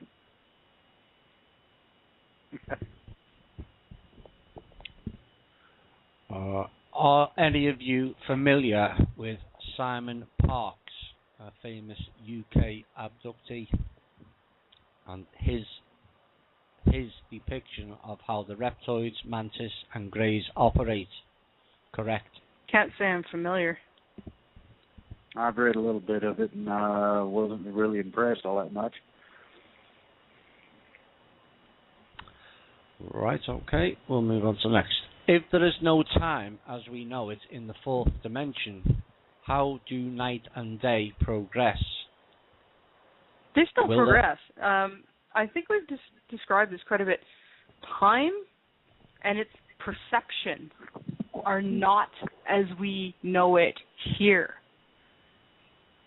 Time objectively still exists, but it does not proceed in a way that we perceive like we perceive it here.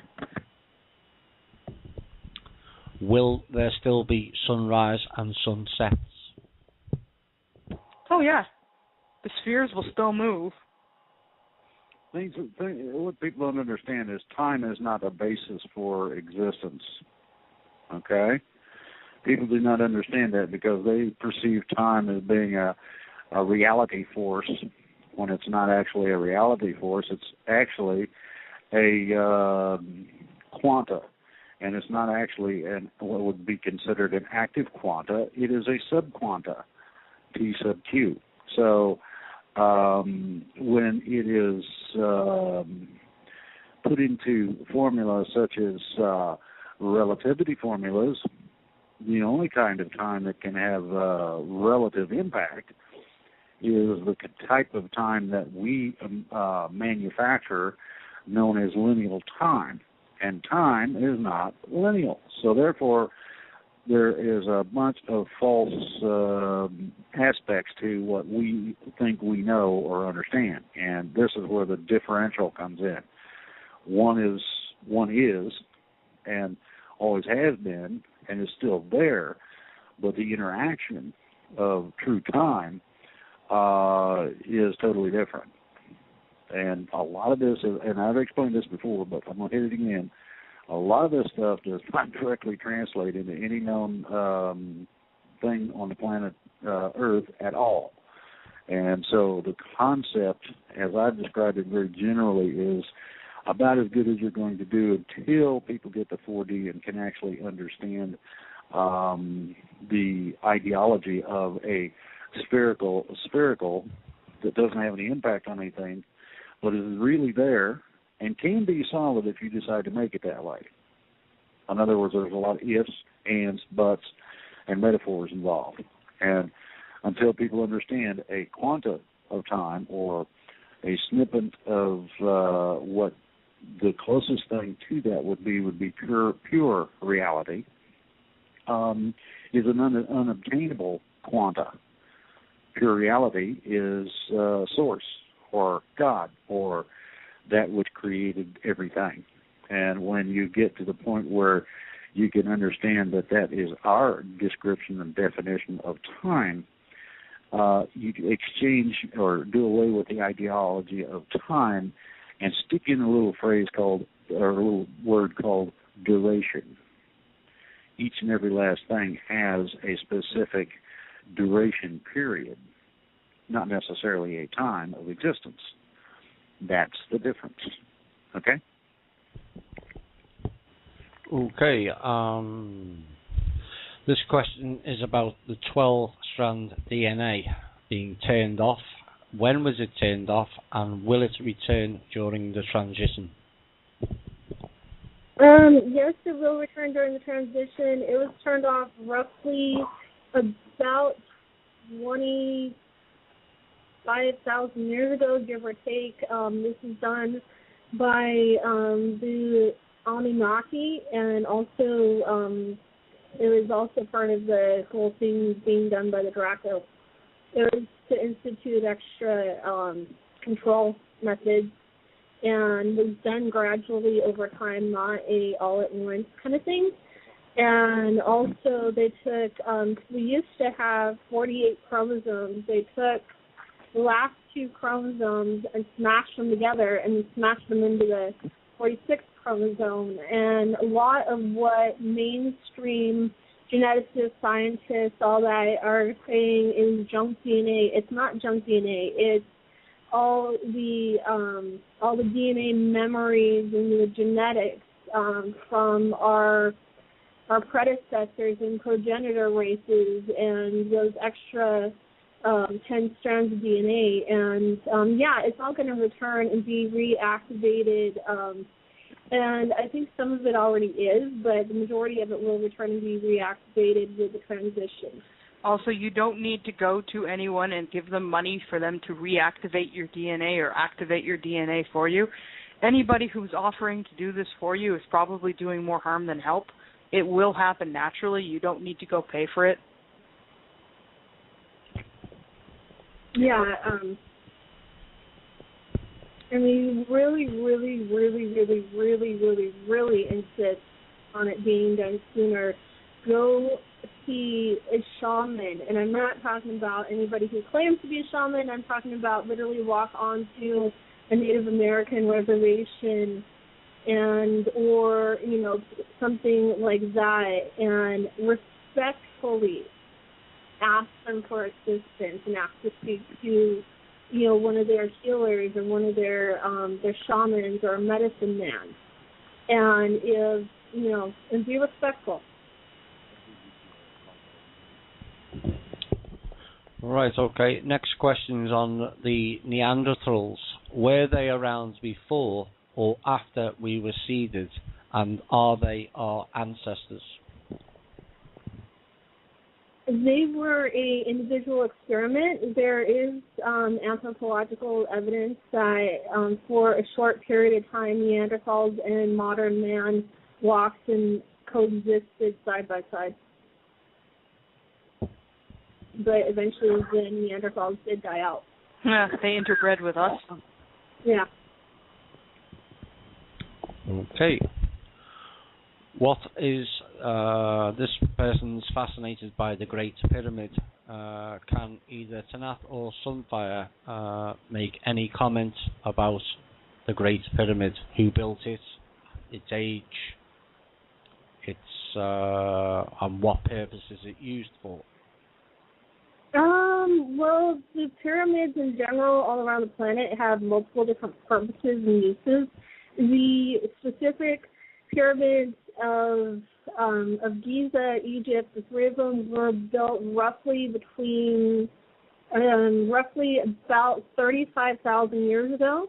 They were built with the original intent and purpose of having them as space stations, or like a place to set your ship down when you're coming from another planet, kind of thing. There's multitude of different uses, and we still have yet not, to this day, discovered even the Federation and the people upstairs have not fully discovered everything that the pyramids are being used for, can be used for, are capable of being used for, that kind of thing. We're still uncovering that.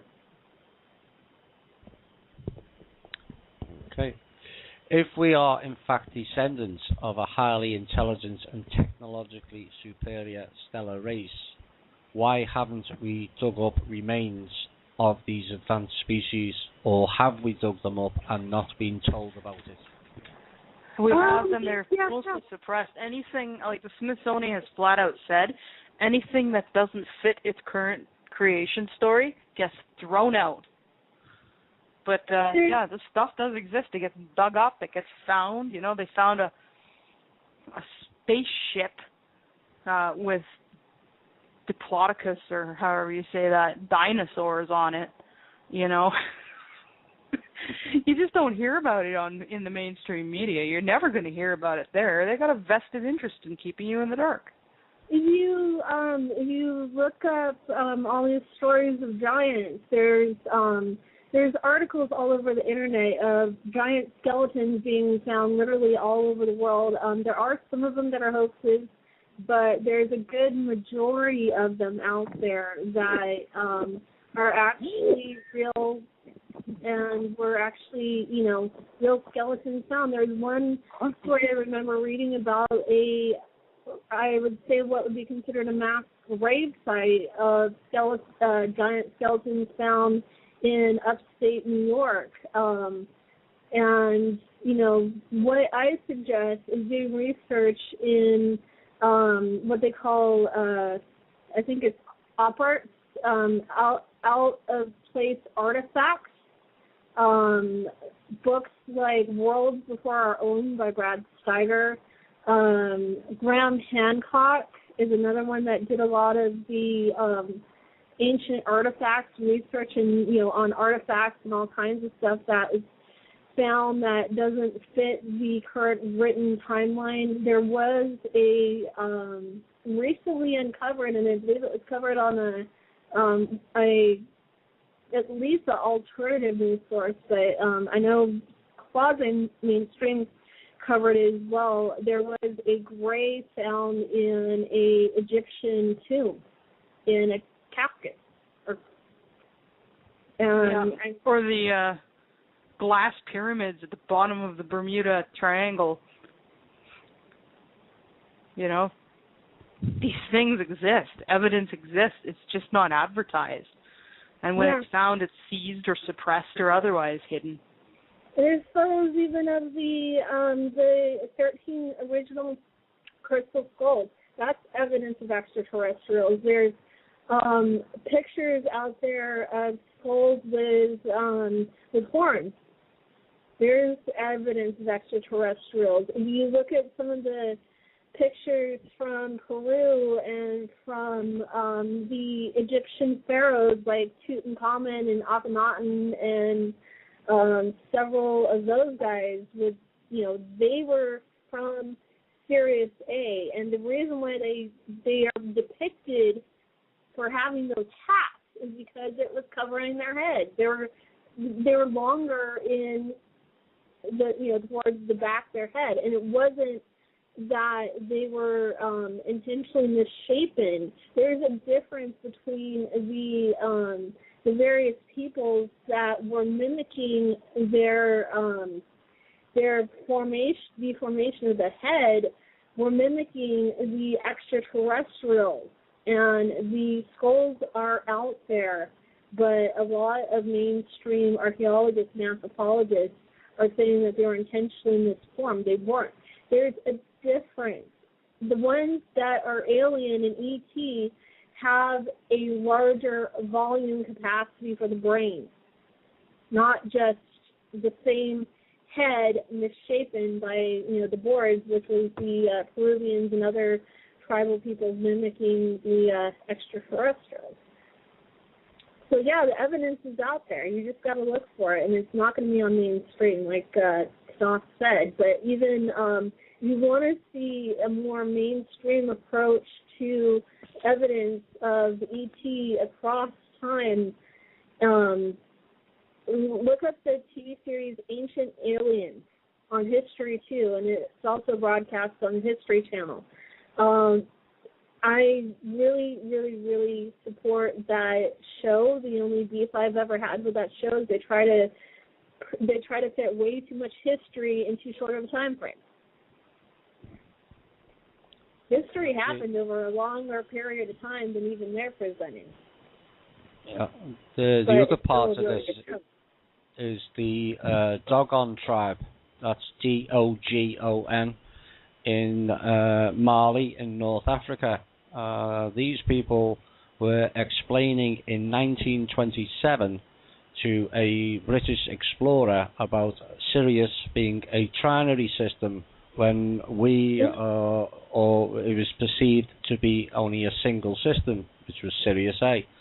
And these people even explained the orbits of the other two stars, and it wasn't until 1978, I believe, that the Astronomical Society decided and found the trinary system.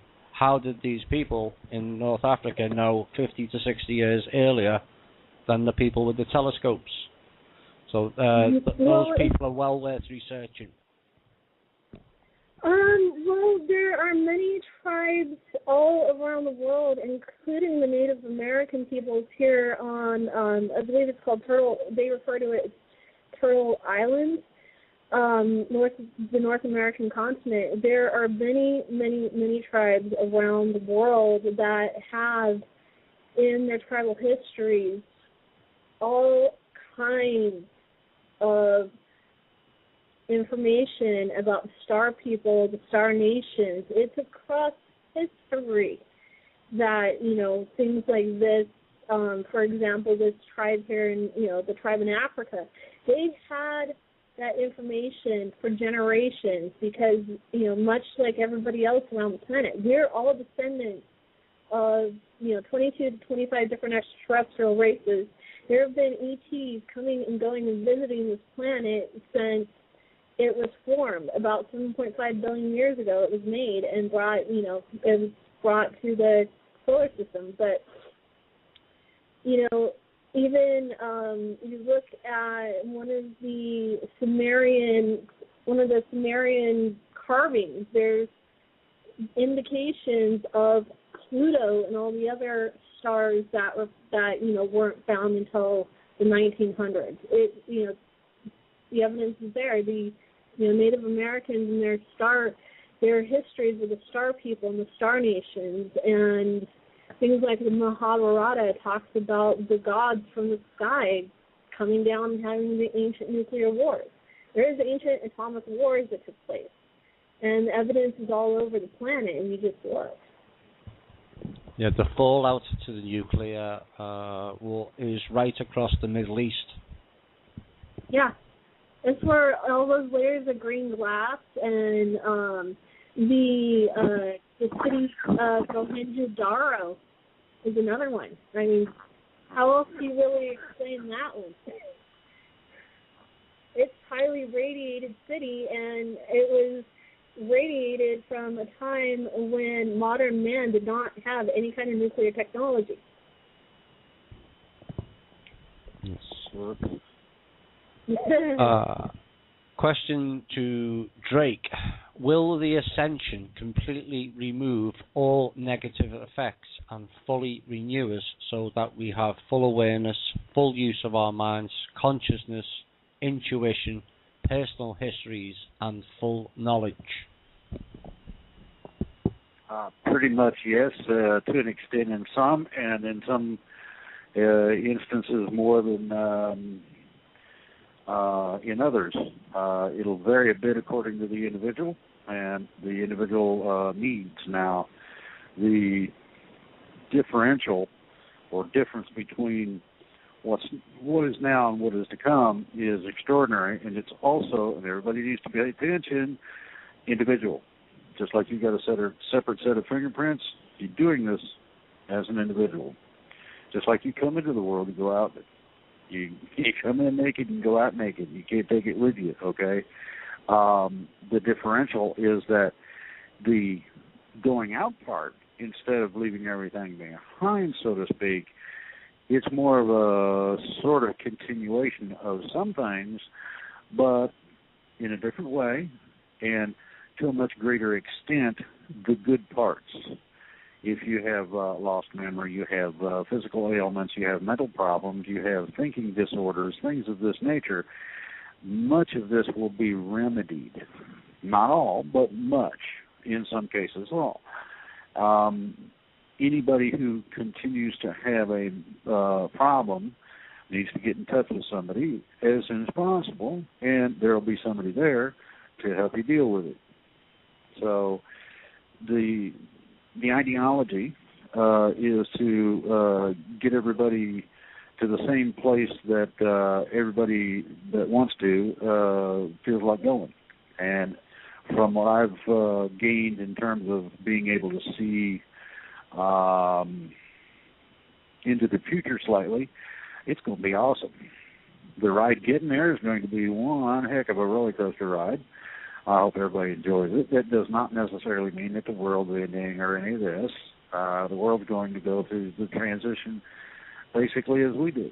And so you got a world that has all these really far out, aspects to it, and suddenly you get to join in. You get to finally be able to understand a lot of the things that we've talked about on this show that you just can't quite get around. You can't quite grasp it. All this will become clear. Just as clear as the best clear day you've ever seen. And believe me, you'll be able to see for miles for sure. Okay? Cool. Next question. Why do we have so many religions on this planet? And the second question, do the alien races worship a creator? Divide and conquer. That's the reason why we have so many religions. It is just another point of division, which keeps us at each other's throats so we can't unify and throw off our oppressors. As for whether or not aliens have religion, no. For the most part, most alien species, most extraterrestrials, do not have religion. They do acknowledge the matter-of-fact existence of a creator. This is not, however, bound by a bunch of prescribed or prescribed practices, worship or belief. Worship is not necessary. Anything that requires worship is not worthy of it. Not even real gods want to be worshipped. The ones that want to be worshipped are usually insane. It's considered a hallmark of insanity among gods to demand worship, in fact. I think you said in an earlier show, called it right, Tanaath. Never put anyone above your own heart. Yep. I think that applies here. All right, next unless question. You're owned by a unipeg.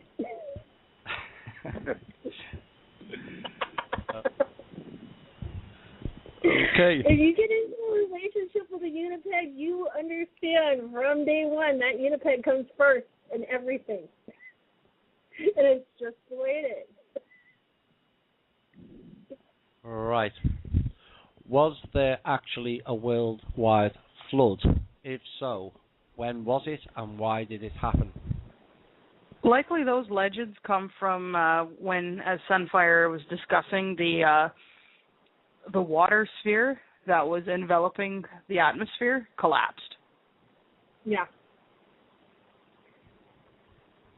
Okay. And also, there's a really interesting article. It's in bibliotechapleiades.net, and you research the Romanian Sphinx on that website. It talks about, it actually explains how the flood happened and why. And it was a combination of the water sphere collapsing and other water coming up from underneath the surface. And also a lot of the flood stories are from around the time when the Draco dropped the Mediterranean basin and caused Assyria to sink, and when over a long period of time, because it did not happen in one day and one night, Atlantis or sunk. Even 40. Right. Atlantis sunk in about 3 stages, and those would have caused coastal flooding. When Mu collapsed, that would have caused coastal flooding. When pieces of Romania collapsed, that would have caused the coastal flooding. When the planet was moved by the Alcyons from a 5-day shorter rotation around the planet to its current position, where it is now in its current orbit, roughly about 14,500 years ago, give or take, that would have caused, your coastal, your widespread flood. The original epic of Gilgamesh is where the Bible gets their flood story from. And also and a lot of other stuff, too. Yeah. And a lot of the Sumerian translation of the Sumerian cuneiform tablets. Also, if you trace back even further, the stories come from multiple different global tribes and that kind of thing. Because prior to there being the Christian and Catholic God worshipping religions, and the other ones that are based off of that, most of the people worship the sun. And so then you tie into things like sun gods, Apollo, Helios, the sun. Okay. And, you just got to keep tracing further back in history, and you find your origins of just about anything. Right. I've heard there's a secret land in Antarctica under the ice that has a nice climate. This is supposedly where a lot of the Nazis escaped to from Germany. The USA is said to have investigated this but had to retreat because of severe attacks from flying saucers. Is this true? And if so, can you elaborate? There was a subterranean Nazi base there for quite a long time. It wasn't a nice climate. It was underneath the frozen tundra, but it's since been cleared out, I believe, a year or two ago.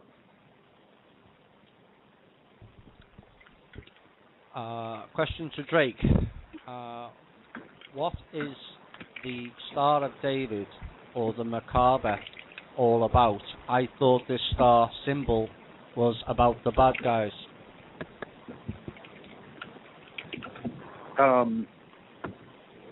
Basically, it's a duality. It deals with hexagonalism, and it deals with what we call a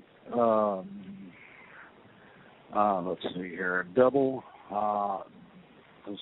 the double triangle essence in terms of what is shown shows also divisions and goes to the number 11 as well as the number 7. When you get into the wrong kind of numerology, you misunderstand what the true meanings of these numbers are, and they have been coming out steadily on the internet over the past few years, which was a pleasure to see. You have a hexagonal containing a pentagonal. You have 11. You have a 5 divided by 6. So that gives you a fractal, which means that it is in and of itself invalid in terms of its expression. Has to be the other way around. 6 divided by 5 gives you the whole number that you're looking for. The basis for the difference is goes to signets. It goes to shape recognition. A lot of it is found in flags.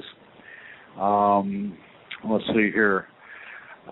Significance of shapes and numbers would be a place that I would put in my search engine and look for, because it gives you fairly complete histories of where these things come from, what their considered or believed significance is, and what they can be used for. Okay? Right. Do the Dracos and Greys receive their energy by scaring people? They get some Partly, from yes. scaring, but they get more from hurting. Yeah, the Okay. more they can, the more they can induce pain and fear and any kind of negative emotions, the more energy they can get from people.